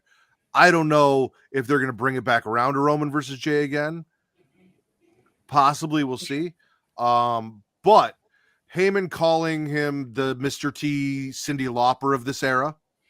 You're just a celebrity that we're bringing in to sell tickets, which is true. That wasn't a promo. That was a shoot, by the way, because Heyman was like, no, I'm just going to tell him how I really feel. I tweeted out the picture of Natasha and the Hulk with Sammy on Natasha's head and Roman on the Hulk's head. The way Sammy came in and tried to diffuse the tension between Roman and Jay, because Roman all of a sudden just got mad at Jay and got in his face over what Logan Paul had to say. We got Solo getting a win over Ricochet. Yep. Then Sammy calling Jay a hothead in the back, and Jay being a fucking hothead, and Roman's like, no, he's right, you are. And Sammy, that's your problem to deal with now. So you handle that, because I'm sick of his shit. And then the New Day coming in and preying on Hothead Jey Uso. It was bound to happen. It was bound to happen. I love that. Saying that Sammy's not the stepdad, he's the dad that stepped up. Stepped up. Oh my god. Xavier Woods is fantastic. Sammy challenging them to a 6-man tag and then Braun Strowman being the New Day's partner. I will spit that only because Braun Strowman should have danced with the New Day after the win. I agree. Reason. Well, fuck Braun Strowman. Tell that to Raquel. Yeah. We'll talk about her too. But yeah, dude, it was so good. Like the whole thread through the show and the way that they broke it up so it was a thread through the show. Yep. Fucking fantastic. SmackDown tonight was off the charts. It really was. Yeah. And shout out to Kofi Weedston. What's up, man? Here's my one thing as well. Like you said, the story is not about Jay. I think the story is Jay. Because if you think about it from long-term booking here, Jay was main event Jey Uso. We made him main event Jey Uso. And Jay became instantly, after a while, also by default, because he was the first one recruited, he was the right-hand man. The person next in line after Roman. Now Sammy comes in to all of this fanfare. Now Jay thinks his position is threatened. He's probably taken also a lot of cocaine before every TV show because he's off the fucking charts. I'm just like, calm down. So I think that is the story. The story is Jay is being threatened because he thinks Sammy is taking his position in the bloodline. And everybody is going to be shocked when Sammy's the first one getting kicked out by Roman himself. Because it's going to be family over everything, making Sammy the hottest babyface in the world, but also Jay keeping his spot. Or you can switch it and have Jay get kicked out, and Jay goes on this massive babyface run. Okay. But the story is Jay is threatened by Sammy getting so much power in a family that he's not even a part of. See, I was hoping for, and I talked about this, and I'll make it quick. Solo coming up, siding with Sammy was to drive a wedge into the bloodline and break them up so that Solo could get revenge on Roman and his brothers for leaving him, which is why he was Solo Sikoa in the first place. Ooh, and then eventually getting Solo versus Roman, which would be so good, doing his thing is what I was hoping for. But I also see where you're coming for. As of right now, I'm focused on the Sammy J feud. I thought it was going to lead to Sammy, like you said, getting kicked out, teaming with KO being the ones to beat the Usos for the belts. Also possible. Also very, very possible. So you're also thinking about it. The tag division is becoming very, very crowded. At the moment, you just brought up Legato. Hit Row is a pretty awesome tag team for right now, especially Top Dollar, who's a fucking monster. The Viking Raiders are coming back, which, by the way, that's my next swallow, is Sarah Logan is that promo from SmackDown. I'm almost sure of it. It's definitely I could smell her through my TV. It's definitely I saw those dreads. I could smell them. So true, but so fucked up. So I believe what's probably going to happen is that, because there's also the rumors that there are new belts coming down the road. I think those belts will be unified to tag belts, and the Usos will travel to both shows, and the tag team division will be a major division and not a split division that it has been for a while. Well, they can travel because there is no brand split, so it doesn't matter. Everyone can go everywhere. There is a brand split. There is not a brand split. There is a brand split. Okay. For the purpose of the Smacking It Raw podcast and my own fucking sanity, because if there was a true brand split, then they have no idea what the fuck they're doing, and they're going to drive me insane. I'm already bald. I don't have any more hair to lose. I'll start ripping out my beard hair. There cannot. Don't do that. It's diagnosable, by the way. I am a therapist. Yeah. So there is no brand split for my own sanity, and we'll leave that there. There is a brand split. Katie, spit or swallow. I'm going to swallow everything Bianca Bailey. I loved the contract signing. I literally forgot what it was called. Everything with that, the lead up to, Bailey just wanted it, or Bianca didn't want the rest of Damage Control out there, and Bayley's like, you know what, fine, we'll play by your rules. But having Damage Control take out Bliss and Asuka in the back, smart. Bayley yanking Bianca by the fucking ponytail, like Scorpion, like get over here kind of shit. I literally thought like Bianca got fucking whiplash from that. Like, holy shit, she pulled her so hard. They do a good job sewing that ponytail in every week. Oh my god. The ponytail is a little character in this whole thing. It's great. But I like this. I was saying before, like, the whole Judgment Day stuff, that Rhea was going to be the one to take the belt off Bianca. Because, like, Bayley was still gone. You didn't really have any other women. Rhea was like a heel. It made sense. But then Judgment Day came along, and now she's fucking Dom Mysterio or whatever the hell's going on there. It's called pegging. I know. So now it's not going to be that. But I have I have a strong inkling that, like, Bayley might take the belt off Bianca. If not here, then soon. Like, Bianca's losing the belt to Bayley in some capacity. I don't know if it'll be at Extreme Rules, but it's going to be soon. Because you don't have any other women really built up to face Bianca right now. Which means you also don't have any women built up to face Bayley either. Also, based on theory of wrestling of opposite momentum, who was the final picture at the end of Raw? That's why I'm saying it's not going to be Extreme Rules, but like it's gonna happen. Probably I don't know. Wait, Survivor Series maybe. Plus, now Survivor Series they'll be in War Games. Oh fuck! I forgot about War Games already. Damn it! How can you forget?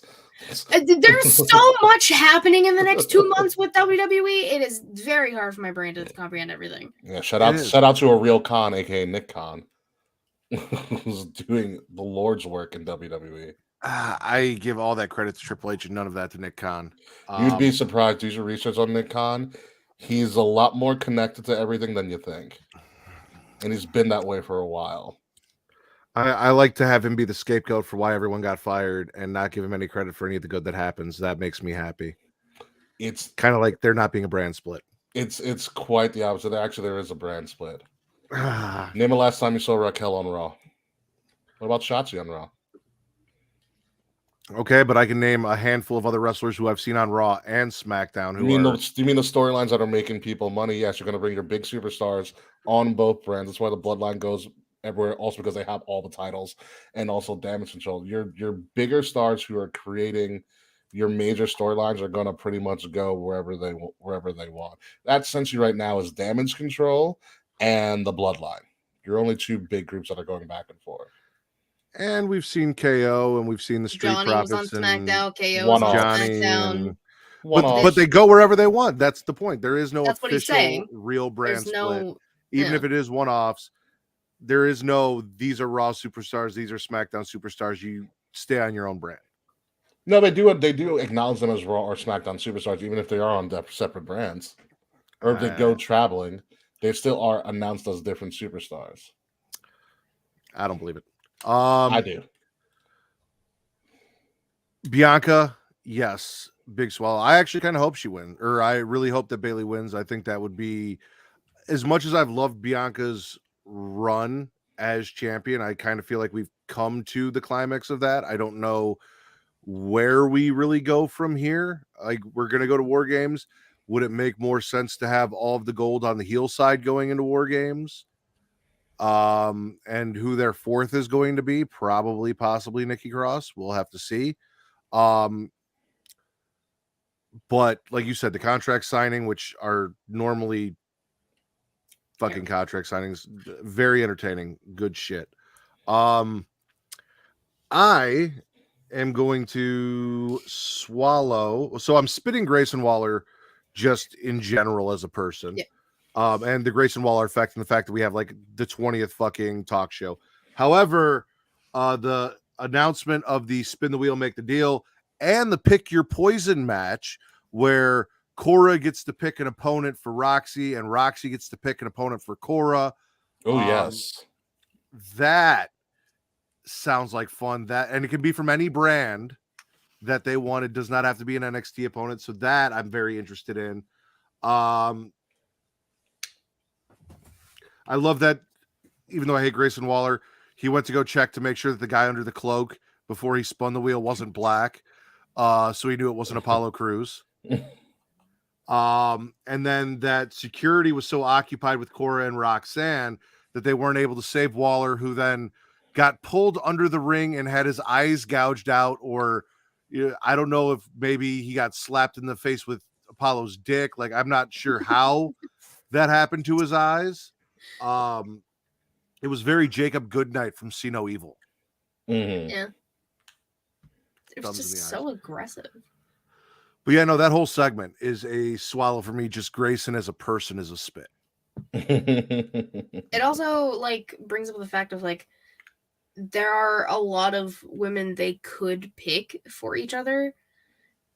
Like, I was thinking it's probably not going to happen, but you could have Bayley be the opponent of one of them, be the opponent of Cora or Roxy, because they, if you look at their Twitters, like it's the three of them and like Indy and all of them kind of just like interacting with each other. So I think that would be interesting, but no one else in NXT really, like, I think it would be, and the fact that he said it can be from any brand, I'm expecting someone from Raw and someone from SmackDown. Natty's probably gonna make an appearance again. Oh, fuck. I know. Maybe that's who Roxy will pick for Cora, since Natty beat her last time. Or that's who Cora picks for Roxy. Because, exactly. Yeah. Because she's like, well, I can't beat her, so you can't beat her, and then Roxy beats her. Well, didn't Cora just tweet it at Damage Control tonight? Oh, then I haven't seen. Then I didn't see it. Or sometime in the near future. I don't know. I Cora as a heel does not do it for me at all. Like, really? It's like a girl who's trying to play wrestler to me. She doesn't. I'm not sold. I am not sold on her at all. Which makes, she's not a strong heel for Roxy's clear babyface. I think Cora, like, you know what it is? And it's still the problem, even though she ditched the skateboard, but I still see the dumb little skateboard that she used to ride in on, playing like her Avril Lavigne cosplay. And I can't get all. I mean, she wore all black. She tried that Die Rocky Die promo that she tried to do like a month or so ago, right after she turned heel, and it just didn't hit for me at all. Because I actually like her better as a heel than I liked her as a babyface. I was not behind her as a babyface. When she got a little edge, it worked better for me. I get what you're saying. I do agree. There definitely is some misses there, but like you said, the Avril Lavigne cosplay like she came in with Gigi Dolan and they had that weird remix of Sweet Dreams that I really like that tag team. I thought they would make a great heel tag team together. And then they put Gigi in with JC and sent her off to go be a babyface and ride a skateboard, and the love story with her boyfriend who got fired and all of that stuff. Like, they lost me, kind of got me back with her little climb to fight Natty and all of that and go towards Mandy. And then it all just kind of fell apart. But promo wise and just presence wise, something about her appeals more to me as a heel than it did as a babyface. And I'm just totally the opposite. I think her presence to me doesn't scream I'm a heel, besides the fact that she wears all black. You know, like, her presence to me screams babyface. And maybe it's because I've seen her up against like bigger size women. Like when Natty came, Natty's clearly the heel here. And she carries herself like a heel. And that's not a knock on Cora. Natty's been doing this pretty much since she came out of the womb. She was pretty much forced to be doing it. And then also, I also have to keep in mind that Cora's like, what, less than 25? Yeah. Yeah. So there's going to be a lot of hit and misses. It's like I can't picture Cora Jade as a heel. I also couldn't picture Xia Brookside as a heel either. You know, it's one of those things that they're both young and they both need time to kind of develop mentally in the wrestling game, and also for a little bit sometimes physically as well, to kind of get that presence physically about them where you can be like, I can see them going back and forth. But for right now, she doesn't carry herself also as well, like the way she moves. She doesn't carry herself like a heel to me. I gotcha. We're on you. Spit or We're swallow. On me. We're going to spit or swallow. There's been a lot going on. I'll tag, but I do have my own 12. I did want to tag on the Bianca and Bailey segment because they finally started telling the story of why they're fighting, which is what made the contract signing brilliant. Also because Bianca finally had her best promo rebuttal that she's ever had. I was like, wow, whoever wrote that for her hit the nail completely. Where she was like, Bailey, you were trying to be somebody you're not, and I'm always authentically myself. And I was like, there's the character. There it is. Finally, we figured it out. We figured it out. But I will swallow Veer going back to NXT. I was like, great, 2 giant brown men about to be a major tag team again. I'm ready for them to fuck shit up. I'm with you on that. Indashir is back. Yeah. I don't know how. We'll have to see how Veer plays out with this new version of Sangha, because this is not who they were when they were together before. Well, yeah, they didn't speak. Well, that, and it's also not who Veer has been that we've seen him on the main roster. So curious to see what his character is going to be and how he incorporates with like really big, mean bear, but like overly nice, polite Sangha, who's kind of helping the little guy. And we'll see. I love Sangha. Katie, spit or swallow? I'm swallowing Willow Nightingale. She got the win on Dynamite. She doesn't have a graphic yet, and she's still not signed, which is some bullshit. Whatever. Fuck Tony Khan. She had a great match. MJF. Huh? All that money went to MJF, obviously. Well, Max is a rat bastard. That's why. She had a banger match with Jade on Battle of the Belts for it's literally just like a second hour of Dynamite or Rampage. She's bringing good things to this division. You can say, like Britt and like everyone else, but like Willow has been like a very like good component in this division that has been floundering for the 3 years that they've been a company, going on 4. But like Willow is adorable. It just always has a smile on her face. People have just been saying like nothing but the nicest things about her. And like people who like personally know her, and they're just like, this is what she needs. Like, this is the recognition she fucking deserves. And I'm all about giving women that time. And if her being in this division helps, fucking please. And I really thought she was going to take the belt off Jade or whatever. It's probably going to be Nyla. I just don't want Jade to hold the title anymore. I don't think she needs it. I mean, Jade can do whatever she wants in my book. She is one of those people that just gets that pass because there's no one for her to face. Jade should be, in my eyes, Jade is the real women's champion of AEW. That's just me. And I think she's a big fish in a small pond, to be honest with you.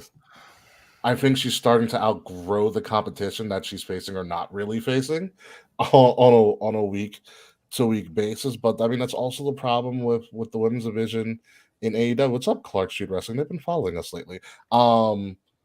Is that the people that are really good and talented that could help the division, Tony Khan just refuses to sign. Like, how long did it take for Tony to officially sign Thunder Rosa?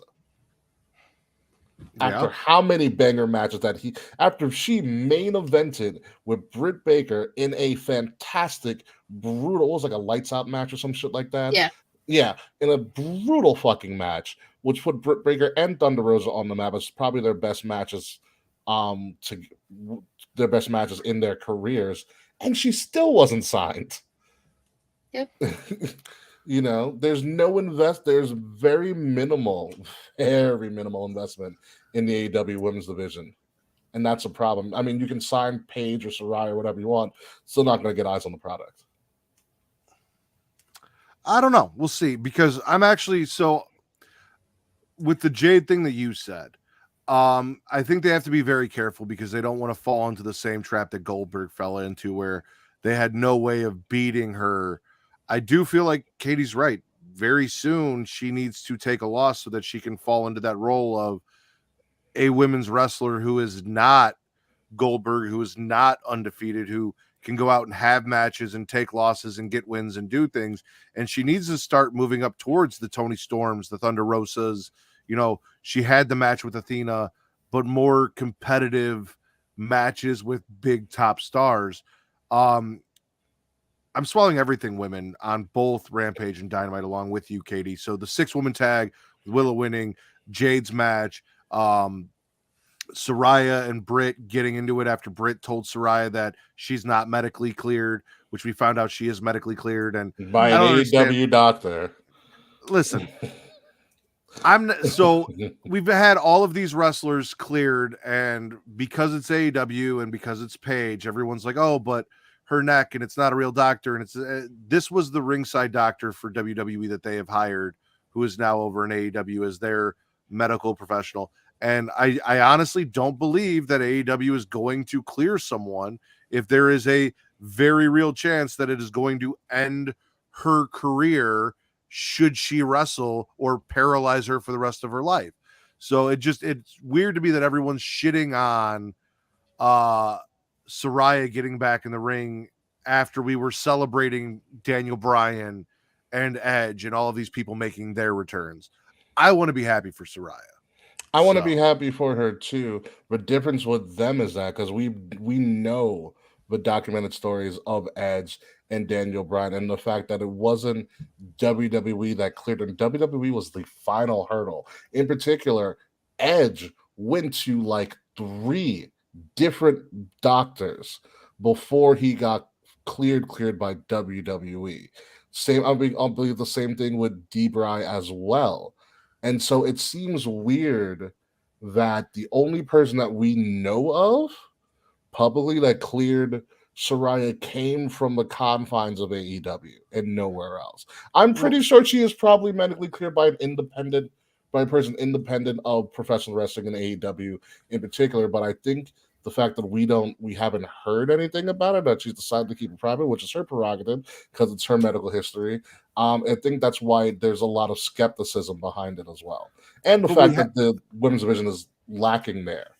We were hearing that she was cleared when she was still with WWE, and we were waiting for her to make her comeback, and she couldn't get past that final hurdle of the WWE doctors clearing her for whatever reason, which is, like you said, that's their prerogative. Whatever they wanted that they weren't seeing, or maybe there was some way to go, and now in AEW she's reached that final hurdle. But there were, I remember specifically, rumors that she was cleared and ready to go while still under contract to WWE, which is why everyone was kind of waiting for it to happen around Royal Rumble and stuff, and she just never showed up. And she was even talking about it on social media and kind of alluding to it, and it just never happened, which also might lead to, the whole "a boss that listens to me" line that she dropped 2 weeks ago or whatever. But I want to be happy for her. Also, we had Sky Blue and Madison Rain versus Ty J, Ty Conti, and they started that on Dynamite. And then we had the match. So we actually had 2 women's matches tonight. We had 1 on Dynamite, so 3 women's matches in AEW in 1 week. That has to be a fucking record at this point. So. unless there's like a pay-per-view, and even then that's kind of stop it. Like, shout out to AEW for giving us 3 women's matches, even though you had to put on an whole extra hour on Rampage just to get a second one. But you can't do that on Dynamite, even though that was an extended show. But you can name your Dynamites every 3 weeks, something different. I'm spitting Jurassic Jim defeating Andre Chase. I am not a Von Wagner fan. I do not need Von Wagner in this ladder match. Prehistoric Paul, Jurassic Jim, Ancient Andy, all the different things we call him to disrespect him. Not a fan. Shout out to Thea, though, because she had Robert Stone up on her shoulders and picked him up for a body slam. Then afterwards, we get Wesley coming in, trying to spread the curse of Riddle to Mello and injure Mello like he did to Don, which is some bullshit. But that whole segment, change. Ice Age Ivan, that works too. I like that. All of these things, I would much rather. I think Thea and Blonde Bo Dallas, as I call him, and Andre Chase in that ladder match would make for better spots and a far more entertaining time than anything I'm going to see from Von Wagner. It'd be so fun. I love Thea. She's been like Chase U and everything with that. I was not a fan of it first because I was like, okay, it's just like Andre Chase is just a fucking like football coach, like kind of teaching thing. Like we've seen that before. But then like Blondo Dallas like kind of got a personality, and then like Andre Chase started just fucking swearing at people all the time. And then Bob Knight. And then you added Thea Hale and had this whole thing of like she's literally out of high school, going to college, and you have her pick Chase U, and everything with that. It's just made it that much fucking better, and the fact that she's from Pittsburgh, so I have to love her. It's just everything with that is so good, and with all of them being involved in that ladder match, you're right, it would have made it 10 times fucking better. But no, you have to have some kind of big man in the ladder match to take all the beating, which whatever. Yeah, Von Wagner has gotten the curse. Von Wagner will not last because he got cursed, and he is placed with the manager that sends people to their final resting place of being future endeavor, known as Robert Stone. There are barely many people who survive Robert Stone if they are with him for over 2 months. And Von Wagner's been there for like over 2 months, and he's not lasting. I'm sorry. I am very, very sorry. I do want to also swallow Chase U as a whole, because honestly, when I saw the man formerly known as Harlem Bravado, because that's what his name was in Evolve, it was Harlem Bravado. He was just this sniveling piece of shit guy. And then he got signed and it became Andre Chase. I was like, how the fuck is he going to make it?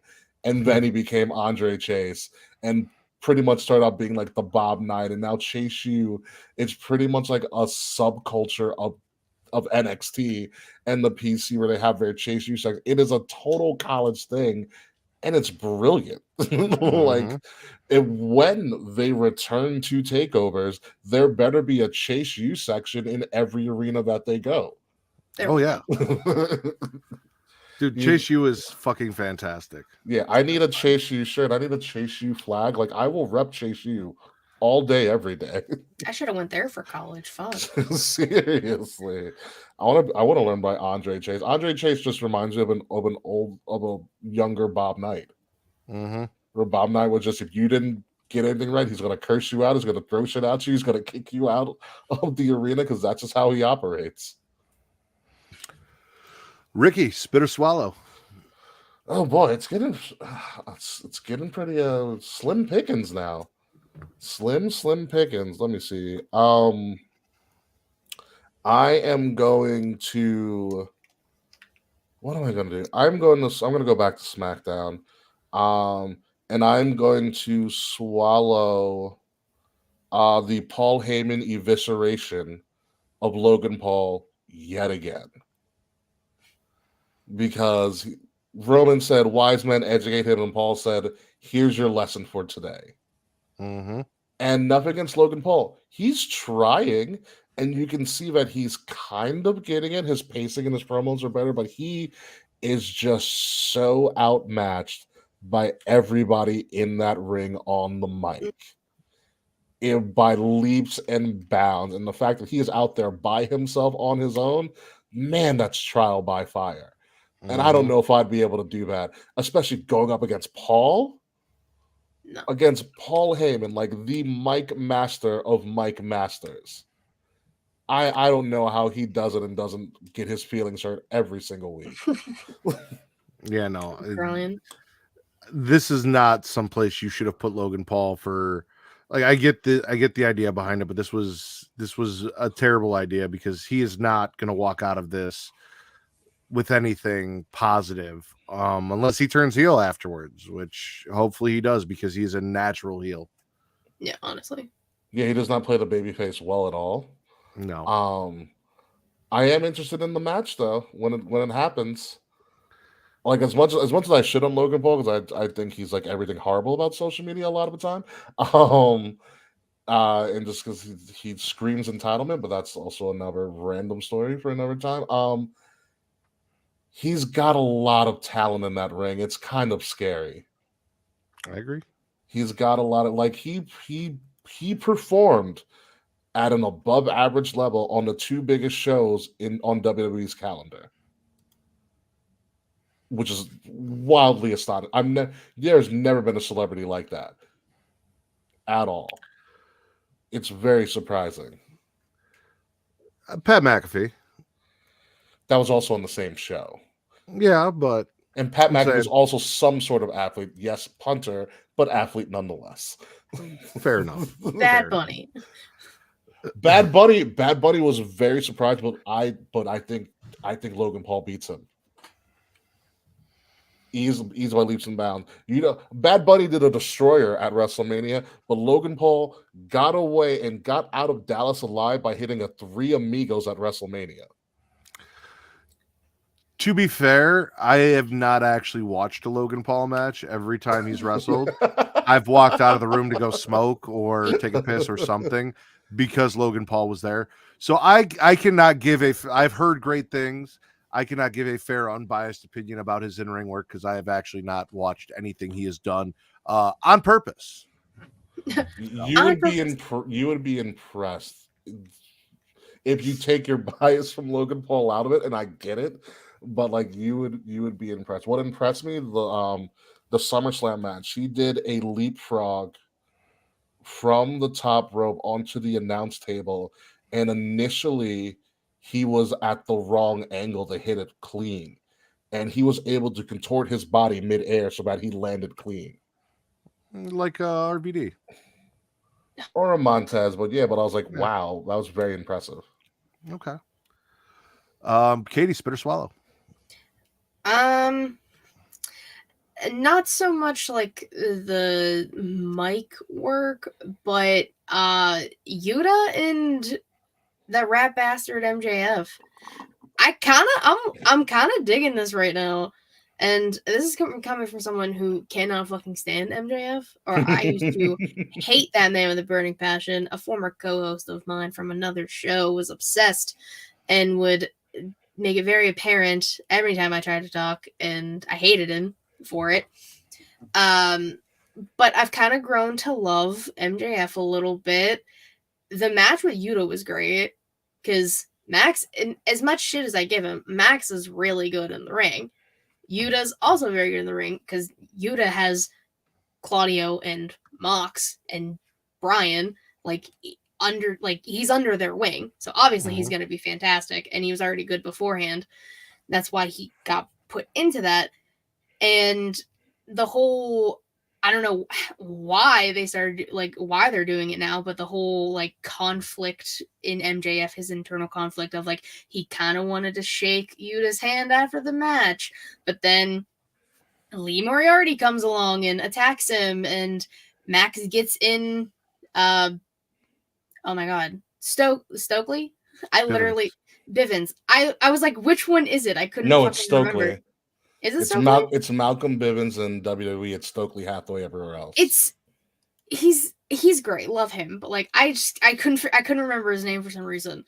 But Max got in his face and he's like, I didn't tell you to do this. What the fuck is this? And then he kind of hesitated putting on the ring and knocking out Yuta. It's actually kind of fucking good.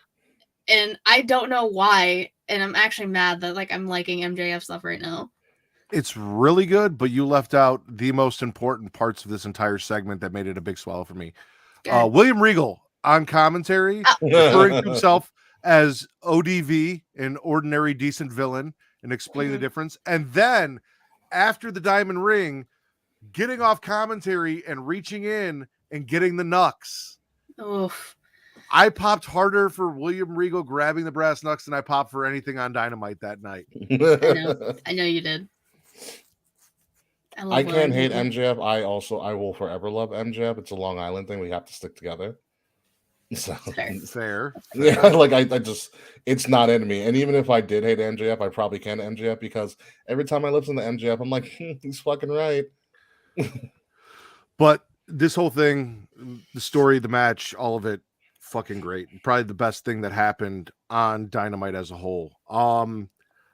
I can't believe I'm saying this, but I'm going to swallow Damon Kemp on NXT because Damon Kemp gets better this week with his promo and really served up some devious shit with the stipulations for his match against Julius, where he's like, no, listen, it's not about you. Stop making this about you.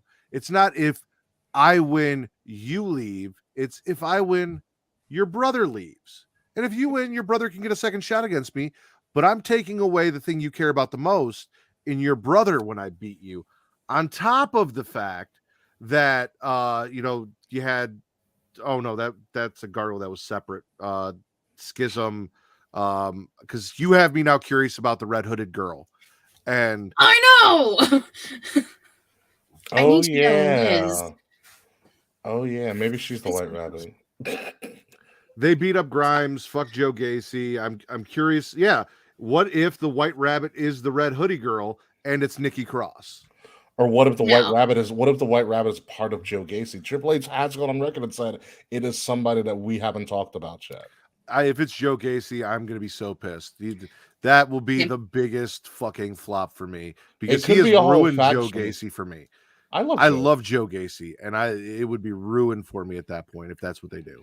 It could be a whole faction of people. There's also the running theory that it's the Firefly Funhouse come to life. Yeah, I've thought that too. Because now all of your people are back. I like that idea. Or there also potentially Alistair at play as well. No, Alistair's not coming back in any way, shape, or form. He has said that he was not released from his contract. Said, I am not released. I'm staying. I'm just taking an actual break. We've seen wrestlers lie on Twitter tons of times. So he went on an Instagram live video and literally shit on dirt sheets for like a solid half hour and been like, they don't fucking care about me or you. We have heard wrestlers lie tons of times before, and people in media have lied tons of times before about their appearances or their contracts or stuff with anything just to keep some sort of secret. So I take it again with a grain of salt. I'll believe it when the White Rabbit shows himself or themselves because it could be a faction tomorrow. Supposedly, like I don't put too much stock in that either because they put up dates before and we were like, oh, it's going to happen tomorrow, and then nothing. So, but I would like to believe that Aleister Black's not that kind of person. Something about him just makes me want to trust him as a whole.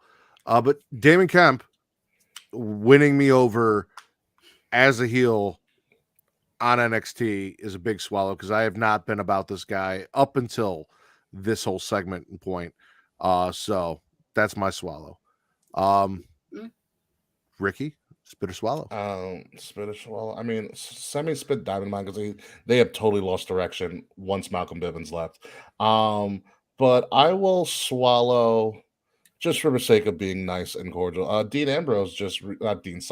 John Moxley has just re-upped with AEW, signed a 5-year extension, and his role is going to be expanding to mentoring and coaching, which I kind of found very interesting. But if that's what he wants to do, hey, more power to him. I have nothing against Mox. He's had a very interesting wrestling career, I will tell you that. And the fact that he's willing to try to mentor and coach people, I'm interested to see how that goes.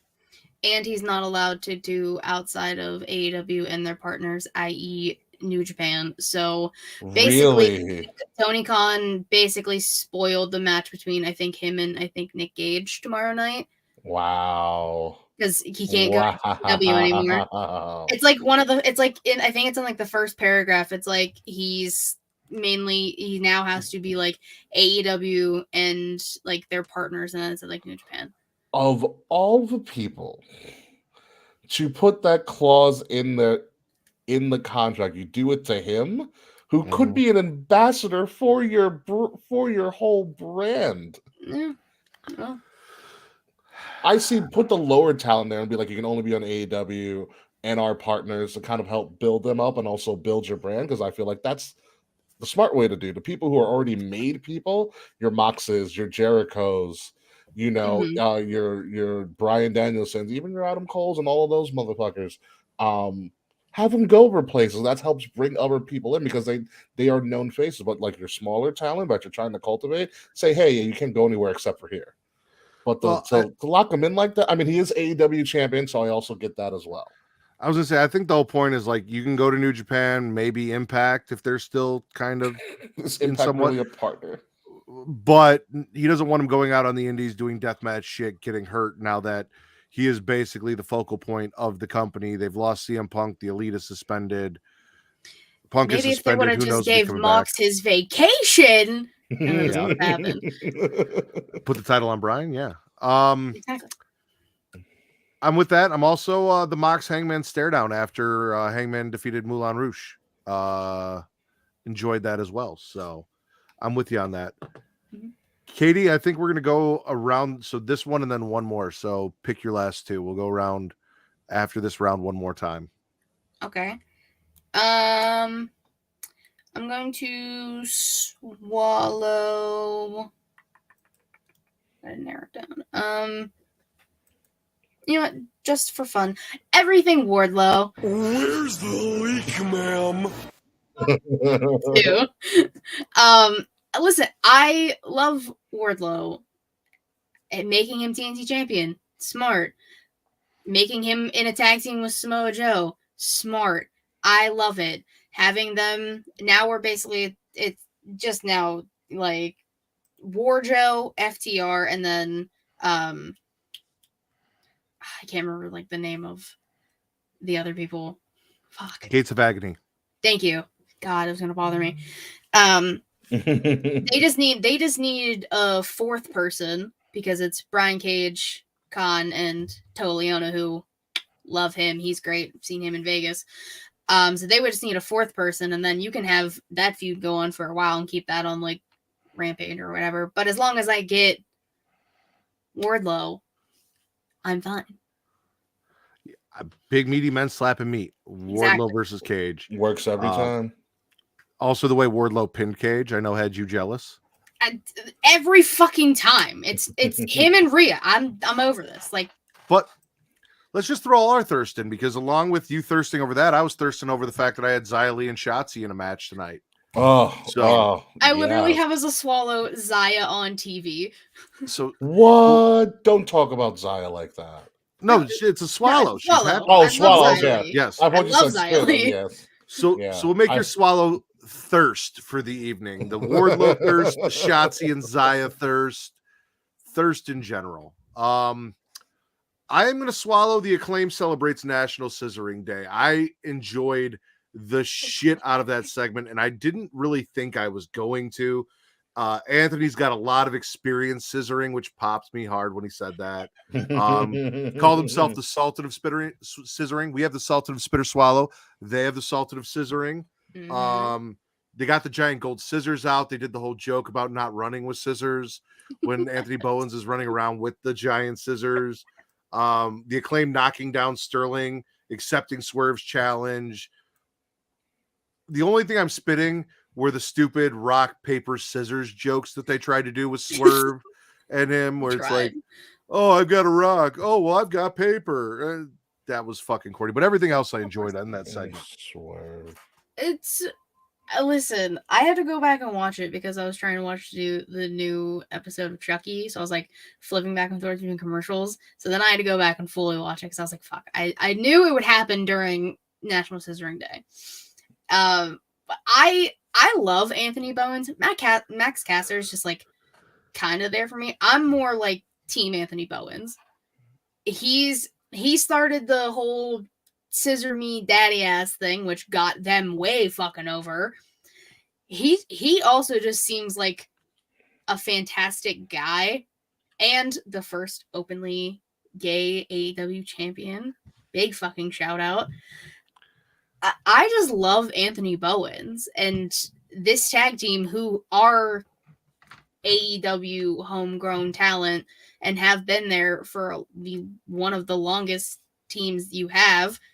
They have the most wins and like they set all their accolades and everything. But I fucking love the Acclaimed now. I'm in. Mm-hmm. No, I'm with you. Ricky, last spit or swallow? Last spit or swallow? You know what? I'm going to leave it up to you guys, whether it's a spit or swallow. The brand new announced teams that have been put together for Raw, SmackDown, and NXT. Now, we know we have returning Kathy Kelly, which is, who doesn't love that? But you now have, in the absence of Pat McAfee, because Pat McAfee will return, in the absence of Pat McAfee, you have Wade getting called up to work with Cole. Everything's a two-man booth. No more three-man booths. Everything's a two-man. Vic Joseph stays in NXT, bringing in Shucky Ducky Quack Quack himself, Booker T, as commentator. You have Kevin Patrick, I think his name is. Kevin Patrick with Corey on Raw, which is the weirdest pairing in the world, in my opinion. And they let Jimmy Smith go as well, which I was very, very spit with that, because I was like, Jimmy wasn't doing anything wrong. He was doing fine. Yeah, I was like, Jimmy did good. They put Byron backstage again, which kind of sucks for Byron.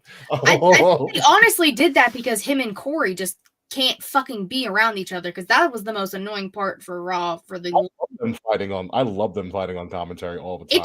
It's like, I try not to listen to commentary a lot unless it's Excalibur and William Regal flirting. That's the only time I'll listen.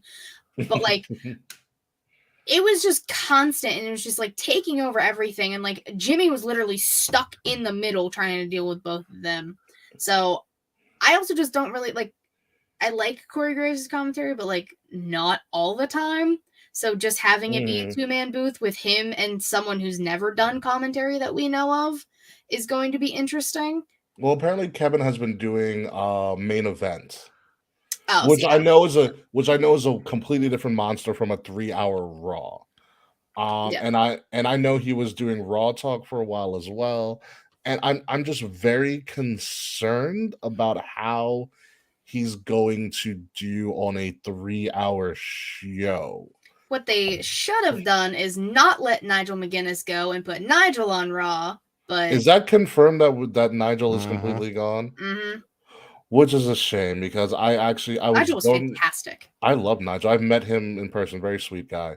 What I thought could have happened in an ideal world, was just pending Pat McAfee comes back, and when he comes back, you put Michael Cole and Pat McAfee on SmackDown. They're gold. You don't touch that at all. Wade Barrett goes. Booker T is a transitional announcer. Everybody knows it. We're just going to call it spade a spade. He's doing this until Pat comes back, and I think Wade would go back down to NXT with Vic Joseph. They're a great pair as well. And ideally for me, I would have done, if you're going to reshape everything and fire Jimmy, I would have reshaped Raw and done Corey, Nigel, Morrow, if Morrow would ever come back now. He wouldn't come back with Corey, though. Yeah. That's why I think Corey's like the main reason he was gone.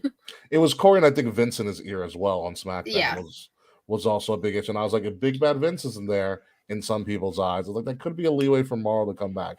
I just also really miss Morrow, like, in his commentary, because he brought such an interesting eloquence to wrestling in a like his verbiage and how he would compare things. I thought it was really good, and I wish he can come back, and I loved his enthusiasm about stuff. But again, this isn't the perfect world. This is what we have. The two-man booth thing across all brands is very interesting, and it screams this is what Triple H wants to do.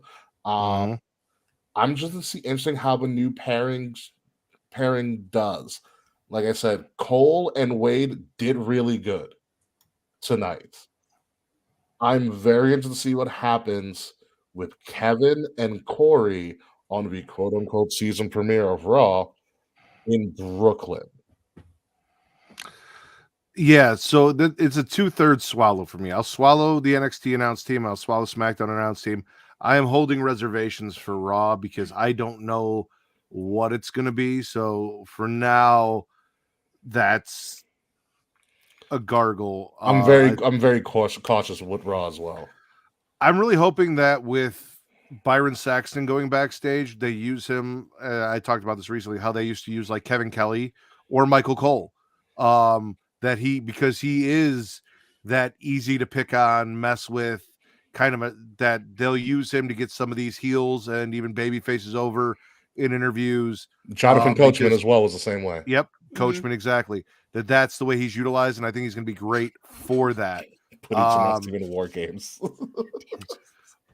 But yeah, so 2/3 swallow for now. We'll see how, like you said, Raw, we'll find out on Monday. Yeah. Tentative. Katie, what's your last spit or swallow? See, now I could do Dark Order and Death Triangle, but I'm gonna do Trent and the Bastard. Because I love Trent Beretta just as a person and as a wrestler. And Pac is Pac. Like, it's one of the best people AEW has. 2-pack? No. 2 titles, 2-pack? I think they should have lost the titles tonight. 2 titles, 2-pack. I'm just saying. But like that match was great, and the fact that Pac literally went back to back with matches, like he was the last match of Rampage and then the first match of Battle of the Belts, and him and Trent went the fucking limit. It literally took a hammer for him to get the win, because now he likes using the hammer from the ring bell. But there was like the table spot, and Trent landed on his neck weird, and then I got nervous because like Trent also just had like neck fusion surgery like months ago. So anytime he lands on his neck, I get scared, much like how I was when Bryan first came back, and Edge, and like everyone who has neck issues. But I loved the match. Like that kept me invested in the fucking Battle of the Belts shit in the beginning. So that'll be my last swallow. All right, I'm with you on that. That was one of the only matches from Battle of the Belts that I caught, because things ended and I had to drive home, and it's not safe to watch TV on your phone while you're driving home, ladies and gentlemen. It's not. I don't recommend it. My last swallow is going to be everything White Rabbit and the QR codes that we got both tonight, the commercial that they actually played for Extreme Rules with the White Rabbit finding the X and then giving us the date and all of that. But the Huskus pig that Joey from the Angle podcast found, if you freeze frame the QR code from tonight during the Porky the Pig stuff, there is Huskus in there. So I have not been this excited about figuring out, like, it very obviously Bray Wyatt, but also if it's not, like, finding out what the fuck is going on and how all of this works. Like you said, I am excited yet terrified for how this is going to pay off, but I'm going to err on excited going into tomorrow night. And Extreme Rules as a whole has me very excited. Yeah. Period. Yeah, I was anxious. I still might be anxious away. They would have got like 15 hours left. I am still anxious away from potentially buying a ticket and driving to Philly. Okay. That's how excited I am for this. Like, the more that got revealed on this card, I was like, oh shit, they're going hard for this. And I'm very excited. The White Rabbit thing is the most compelling thing in wrestling in a while. It is a Marvel level Easter egg hunt. That's what it's been. And I also love the fact that Triple H did this whole little spiel of like, oh yeah, by the way, let me flip the mic over and blatantly show this QR code like I'm supposed to, and act like nothing's going on. I've never seen something so fucking creative. They have literally used, because the first time that I noticed the QR things, I'm a big Marvel fan, is when I was watching Moon Knight earlier on in the year. And in Moon Knight, they would hide QR codes in the episodes, and they would lead you to these exclusive Moon Knight comics that were either previously released and things like that. And they have been using that and been using songs and people dressed up as plants in the crowd and signs behind the announcers, and to the point where they are hiding clues in the coding of the website. Mm-hmm. You know, like hiding clues and coding the website, releasing stuff on a YouTube account that had been dormant for 15 years. Okay, like it is mind-blowing what they have done in such a small amount of time, and it's made everybody go mad. Oh yeah. Everybody go mad. Fucking fantastic. And I am terrified and so excited, because I swear if it's the gobbledygooker, I will be pissed. If it is this guy, one of my favorite wrestlers of the last 10 years, very excited to have Bray back. So, but also don't want to get my hopes up, so it's Allie. I'm going gobbledygooker. I mean, it could be a Velveteen Dream, which would be hysterical. Fitzpatrick, I swear to God. It's not Velveteen Dream, it's the Patrick Clark experience. Remember that? I'm fighting. If it's Patrick, I'm fighting Triple H. It's B Rabbit. We're gonna see. Yeah, it's B Rabbit. It's B Rabbit. Yep. Full get it. All right, Ricky, please plug your show. Big Willie and the K Murphy, and everywhere they can find you guys, and Wrestle Addict Radio. Yes, thank you very much. So thank you guys for joining me. And I love seeing all of your commentary and stuff. So all you guys on the streams on Twitch and YouTube, please also give my show a follow, Kings of the Rings podcast, at KOTR underscore podcast, pretty much on all social media outlets, Facebook, Twitter, Instagram, TikTok. We're going to have a bunch of content up this week with our Extreme Rules prediction and a bunch of shenanigans we did this week on our live streaming show. We stream live every Wednesday night, unfortunately during Dynamite, because some wrestling show has to take the action. Right now it's Dynamite. We stream 8 p.m. Every Wednesday live on Twitter, Twitch, YouTube, 2 YouTube pages, and our Facebook page as well simultaneously. So you can find us there at KOTR underscore podcast. Like, share, subscribe, leave us some great 5-star reviews. We are a part of a bigger wrestling network known as Wrestle Addict Radio, the cure for the common wrestling podcast, featuring the likes of not only Kings of the Rings podcast, but the Fretzelmania podcast, who is just releasing they're going on a Ruthless Aggression review, and they're up to the episode where it's the first match ever between John Cena and Brock Lesnar on SmackDown. So they're reviewing that. We also have the Brace for Impact podcast, hosted by my friend Nate at The Real Effing Game. He does reviews of original OG TNA. Okay. And then we also have, who's on a little bit of a hiatus right now, the Young Lions Perspective podcast, aka Mr. YLP. He is also one of our people who brings a Stephen A. Smith vibe to our network each and every week. So that's all of us at Wrestle Addict Radio. For Wrestle Addict Radio socials, you can follow us at addict_wrestle on Twitter, and Wrestle Addict Radio everywhere else. All of our shows and my own self as well, King Ricky Rose, find me at Ambassador Biggs. We all have our own merchandise stores. We all have one collective stream on the Wrestle Addict Radio, but if you wanted to listen to us separately, we also all have our separate streams and social medias as well. So we can be found pretty much fucking anywhere. Buy our merch. We have some great stuff coming out, and I think that's everything. Yeah. And they're great, and you can occasionally catch me, depending on what's going on with Dynamite and how busy I am, over in their streams in the comments. So you're a big pre-show. You're a big pre-show commentator. I try to pop in. Solo Cicady, go ahead and plug yourself. Wow, I like that. That was the name of the last episode I did because I went solo because my co-host is currently in California.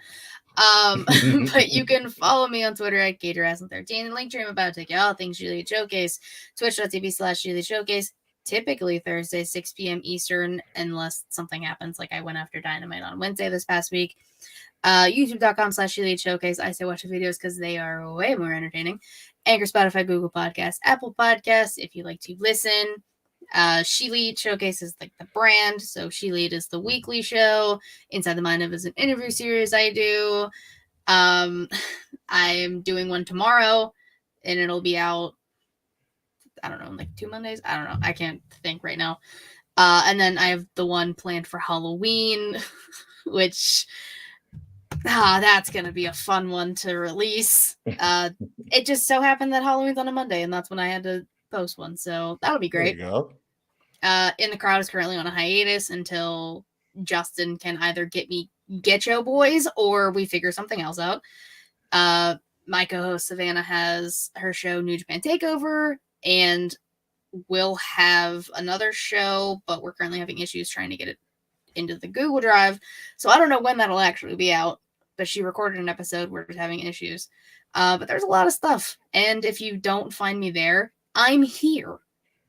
She is. It's very good. And as always, you can follow me at my Rudos at MATTRIDDR on Twitter only. Also, Getting Offed on Twitter, our new horror podcast, which dropped its very first episode featuring Justin of the Get Show podcast and Miss Katie Kinsey Bebe, where we talk all things Chucky leading through season 1 to get you ready for season 2, which first episode has just dropped. So please go check that out. Everywhere you find the Smackin It Raw podcast, you can find that, except audio form. This is, as of now, video only. So YouTube, Twitch, it's there. Please check it out. Creation World is the banner under which the Smackin It Raw podcast exists, and you can follow them at It's Creation World at ITSCREATIA World on Twitter and Instagram. CreationWorld.com, Facebook.com/CreationWorld. We have a Patreon. Go to Linktree/CreationWorld or Linktree/Smackin Raw. Check out the Patreon. Subscribe to the Patreon, please, so Travis is happy and stops telling me that I have to keep plugging it. And also, we got great content over there, including Return to Wrestling, which I do with Travis, which we should have a new episode recorded and dropping very soon. Just got to set the time up for that. We have a Facebook group, Facebook.com/group/Smackin Raw. And I think that's it. Did I miss anything, Katie? If you enjoyed our intro music, Hill Tactics _ does all the music for our show, Katie's shows, get the new Getting Off intro, which is dope as shit. Pretty much everything in and around most of the podcasts we work with on a regular basis.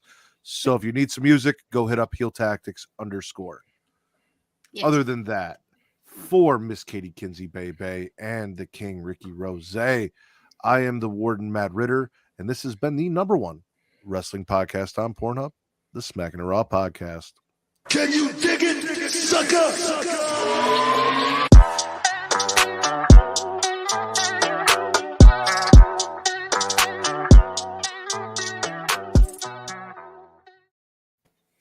Definitely. That was nice. Vince is just like, I made you a new outro. I was like, okay, I didn't even check it. So that was nice. I like it. Yeah. I never know with him anymore. So wait, you are video only on this? No, this is everywhere, but the Getting Off podcast right now is video only. I talked to Travis and I asked him, like, are you going to release the audio? And he's like, we'll just put it up on YouTube for now. I think he wants to see how it does before he goes and releases the audio for it. But so because I'm going to talk to it. I don't know how you guys distribute your stuff because we use Anchor currently at the moment. So what I'll do, because usually I'm recording just the actual show segment because I'm controlling the stream every week. So I'm recording the actual show segment from when we go live on the regular show until right before the post show. I'll use that file and then I'll upload it directly to Anchor. So what Anchor does for whatever platform does, it's usually just Spotify. Spotify now has the capability of uploading the video as well as the audio. So you have that option on Spotify at least to either watch the show or you can listen to it in its natural form, which I find pretty interesting. And I'm pretty sure he's been doing that. So like I said, Smackin It Raw is everywhere. We've been around for 5 years. It's audio, video, it's all of that fun shit, and Pornhub. I did notice, and I'm going to talk to him, that he did not upload Getting Off on Pornhub. So I've got to be like, hey, you got to do that. That's got to create a lot of traffic on Pornhub. You got to go do that. He does so many different podcasts, and they all have their own. Like Smackin Raw is its own audio stream. It's not like a Creation World stream. It's just Smackin Raw. And then hashtag them Dragons has its own, and Creation Comics now, which used to be Super Flash Arrow, has its own. So I don't know if he just doesn't want to go through taking the audio, cutting it up, and releasing it, or it's also going to be not like a weekly podcast. It's going to be just like a semi-regular, which is he might be like, oh, well, we'll wait because I might do it every 2 weeks, once a month. I haven't really figured out because with horror movies, I can come up with something, but I also don't want to wear myself thin with this show every week and then another weekly show and then also doing hashtag them dragons with him every Sunday and making myself have to do 3 shows once a week. So fuck that. Yeah, you got to breathe at some point. I do like your music stuff. I have a friend of mine who also produces a lot of music. So the music that you hear on our stream each and every week is actually from my friend in college who has his own music production thing called Midnight Music. Mm-hmm. So I'll have to link you their website because a lot of their stuff, especially since they have their own little watermarks on there, say Midnight Music, you can download all of their stuff for free without requesting like a license because they have their own tag about it's them on there. And I literally I went nuts one day and I have like 97 of their audio files from them. Really? Yeah, they have a lot of instrumentals. Okay. For stuff all the time, and I use it for my other podcast where I talk about my own personal life and stuff like that. I'll use his music their music as background music because it just fits. Yeah. So this is the intro that Vince cooked up that we just did for the Getting Off podcast. Since we're on the post show, I'll play it for you. Yeah. While it does that, I'm going to run to the bathroom, so I should be back right after it ends. I'm pretty good about that. But this is what I just had him cook up for the intro song for this.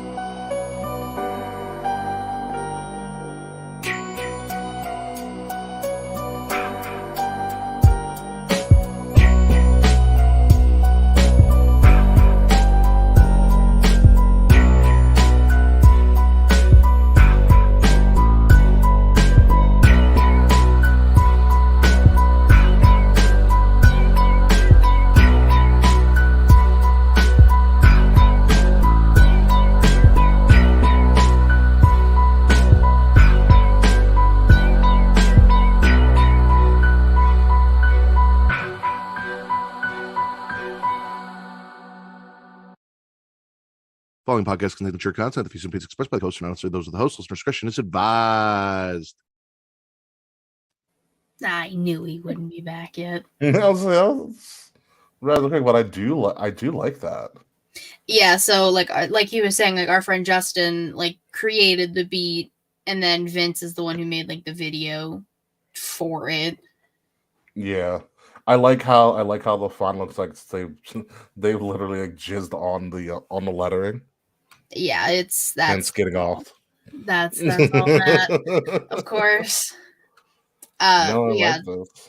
Yeah, Justin has been like our saving grace for all of us. And I knew he wouldn't be back in time. Almost. You're 15, 20 seconds off. Yeah, just a little bit. But I like it. That was good. Yeah, no. I got to fiddle with my OBS to see if I can actually like an intro video like this, because that would help me out a fuck ton. So Vince made all of that. I had Jizzy from the Deadass Girls work on. Vince does most of our logo stuff. He's done all my intros. Girls, I haven't heard from them in a minute. Jizzy's still around. Their podcast has ended. She's actually doing something now with Justin from Get Show. Oh, okay. They've got like non-wrestling related, just like adult podcast for adults on life and shit like that called Legendaries. Okay. So she's doing that. She's been really doing a lot of her art. So like I said, she made the house for my logo for Getting Off. Yeah. And then Vince and I put that all together. He then made the intro video with me and Katie as we were trying to figure out what we wanted it to look like. And it came out great. So yeah, no, I miss the Deadass Girls. They were hysterical. Oh, they were fantastic. I've had Jizzy on a few times. They were so funny. I wanted to bring one of the Deadass Girls on just to fuck with Will, because you know how Will gets. I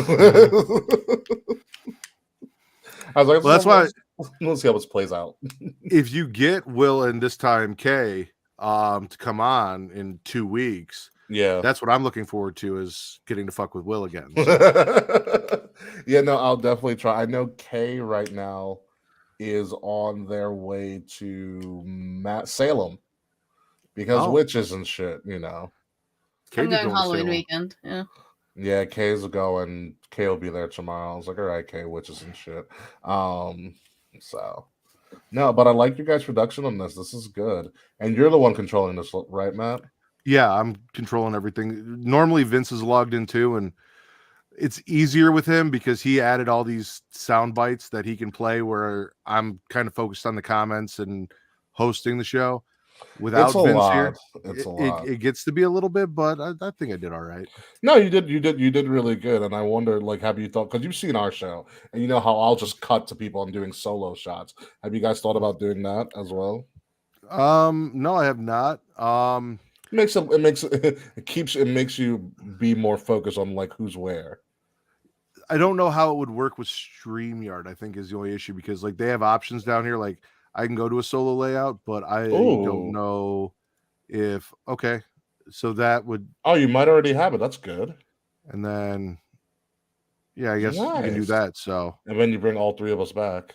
And then it says exit solo layout. So I guess that's how it would work, is I just click on. Oh, lucky you. I had to do mine fucking manually on OBS, which is fine. And then like the way I do it is I created hotkeys, because on OBS you literally have to input everything. Like nothing is automatic. So it makes you learn real quick. So literally I use hotkeys for everything. So like the number pad on my keyboard is literally what I'm pressing when I'm moving in between shots. So down at the bottom, it has all three of us. And then in each window, it's got like a little side window to the left. And when I scroll over it, it says solo layout. So when I click on that, it just pulls you right up, and then click on it again and it takes you out. So very interesting. And then this is just a background. This is not an overlay. We decided not to do an overlay because of the way that, well, first off, when we had overlays and like I would pull up comments or something, it would move everybody, or what, you remove the banner and then it moves them out. It was a pain in the ass. And I'm like, it'd be so much easier to just put a background, and then no matter what I do, all three windows are going to be there. I can manipulate them however I want. So we decided to go with that as opposed to doing an overlay, because it was a pain in the ass to cut and paste and fuck with it. And it takes time, dude. I'm on like it takes patience. Like it took us over a year to actually go live. And then when we got live, we just learned to figure it out. Like if you look at some of our earlier live streams, it looks horrible compared to what we do now. Like it's just me like just fiddling with shit, not knowing what I was doing. And then like after a year, I was like, oh, this is how you're supposed to do stuff? Okay, cool. And then like I found the layout and all these transitions, and just took a couple of weekends off and just put it together. And that's where we're at now. Like Clark Street also just started going live, and something I like that they were doing was, instead of the sound bites, they actually had video clips that they'd cut in their video while they just play the video clip of whatever sound bite or whatever they wanted in the show. So I saw that too. But no, Vince added a bunch of different sound bites the other night that I was like, this one I said I can only use when like he's on the show or someone like I'm really, really comfortable with. Shut up, bitch, swallow.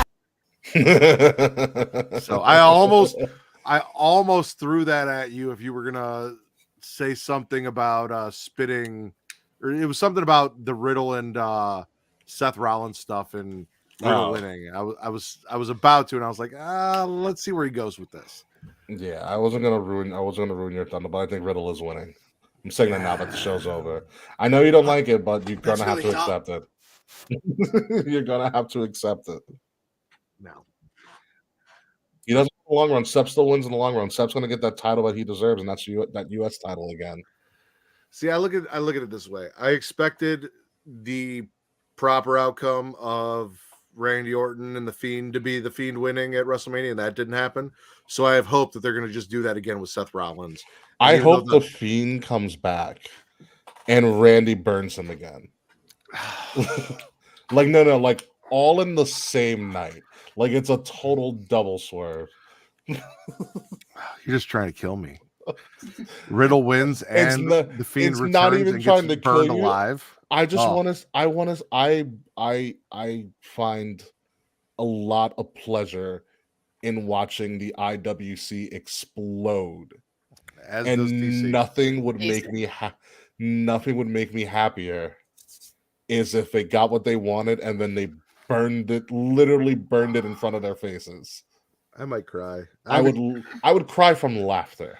Wrestling has not made me cry since Undertaker lost to Brock Lesnar at WrestleMania 30. Oh, WrestleMania 30? Yeah. I never cried. However, I will say this: I refuse to watch that match in its entirety. And even when they show highlights, I never watch the 3 count. I'll always turn away. I can't believe my wife married me after dating me when that happened, and you were a blubbering my mess reaction. I wasn't a blubbering mess. I was more of like angry crying and like chain smoking cigarettes afterwards, and a ridiculous, overly invested fan who should not have been as upset as he was. And somehow she still married me and had a kid with me. So like props to her. Oh, we were all upset. I remember I was talking to my friend via Snapchat, who's like, he wasn't an avid wrestling fan, but like he knew the Undertaker and the undefeated streak, and he was like, "Oh, you're watching WrestleMania?" He's like, "Did Undertaker win?" And I couldn't type that he lost, and he goes, "Why aren't you saying anything?" Like I was like, I can't, and I was like, I can't say it. He lost it. He was like, "You gotta be fucking kidding me!" And I'm like, I don't know what to tell you. Worst moment in wrestling history. It's a blessing in the sky. Like luckily for everybody involved, the outcome was that Brock Lesnar became the mega star that he is. Did he deserve it? No. Did he need it? Absolutely not. But he did the best with it, better than probably anybody else could in running with it in the long run. I hate to say it too, but that's it. It's the way it happened. He ran with it. He squashed Cena. He became this larger-than-life attraction, and it worked. I agree with everything you said, specifically the did he need it and did he deserve it parts, but also the after stuff. Honestly, if I was going to do it with anyone, I would have done it with Bray, but that match the next year was not good. Bray was hurt. His knee was fucked up. It was what it was. Yeah. It's also one of those things I look back at the Undertaker thing is that he, like, if you have listened to the docs or seen any of the stuff that Taker's talked about, he never wanted the streak. No. He wanted to lose it years ago, and a bunch of people said no. Like, he wanted Kane to beat him, and Kane was like, fuck that. Like, I am not losing to you at Mania. Like he wanted to give it away to so many people, and everybody was like, no chance in hell. It wasn't about what he wanted. Who cares what Undertaker wanted for his career? It was about what I, as a fan, wanted. And I wanted to see him go undefeated forever. So clearly, my needs are more important than Mark Calaway's. So it is one of the biggest. I still think it's one of the biggest missteps in wrestling history. The fact that he did not keep his undefeated streak. Goldberg losing in the way that he did. Okay, sure, I get it. That sucked. But the Undertaker streak transcended the sport. You know, like that was a huge drawing power, and to just lose it in that fashion was just so disheartening. Wrestling the Undertaker at WrestleMania was as, if not more important near the end than it was winning the Royal Rumble and challenging for the title. It means you were a made man. Means you were a made man. And I was fortunate enough to be at WrestleMania this year and do all of the events and finally get to see Undertaker not be the Undertaker and be Mark. It's awesome. Like, he's such a nice guy. Like, I don't think people understand that, like, he lived the gimmick for half of his life. Oh yeah. And like, he never took autographs, never did photo ops, none of that stuff. And literally him after we got, because I was there at the statue reveal when they were to actually watch him literally for like 20 minutes go around the entire crowd, shake hands, sign autograph, take pictures. Watching grown men cry just for shaking his hand was one of the craziest things I've ever seen. Yeah, I would have cried. Oh, you definitely would have. Oh yeah, I unfortunately did not get close enough to be able to like shake his hand, but I do have a couple of snapshots of him, like, you know, pandering to the crowd. I wish we had talked about this in the podcast, because if I had the chance to touch the Undertaker, my hand would smell like Sarah Logan's hair. Like, I would never wash that thing.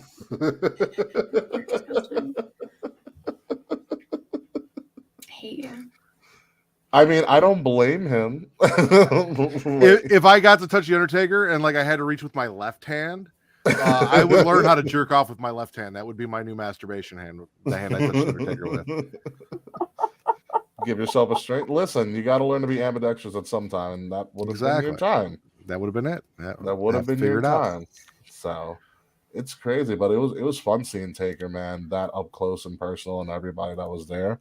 I love it. His motors. He rode it on a motorcycle in an indoor facility. He rode it on a motorcycle. I would too. See, I feel like he would have fit in so well in WCW because that's all. Like Eric Bischoff just wanted an excuse to ride his motorcycle around and like have his own. Undertaker's motorcycle is custom. It's a custom motorcycle. I'll have to send you a picture online because I got close enough to see pics to take shots of this motorcycle. It's fucking badass. It is a badass motorcycle. But yeah, no, Taker should be good. Access was interesting this year. Have either of you ever been to a WrestleMania? I have. Okay. Did you ever go to Access, Katie? I don't know if Access was a thing. I went to WrestleMania 23, and I was a child. Yes. Yes. Oh, good old 23. Yeah. Now Access is probably the best thing about WrestleMania. I always tell people who ever go to WrestleMania, the worst thing about WrestleMania is WrestleMania itself. Because WrestleMania is the only time that everybody out of Twitter comes out of their mama's basements and goes to an event together. You're like, oh shit, you're so and so from so and so. You get to build these people. But the craziest stuff about WrestleMania is everything around the city that goes on that's wrestling related, because the wrestling world descends on a city for a week. And so you'll never know who you run into. We ran into, I think Will and I told the story. We ran into shitty Fabian Eichner at the time, being a shitty tipper at a bar. I did hear that story. Yeah. At a bar on Bourbon Street, I shook Ruby Soho's hand, and softest hands ever. My Lord Almighty. But Access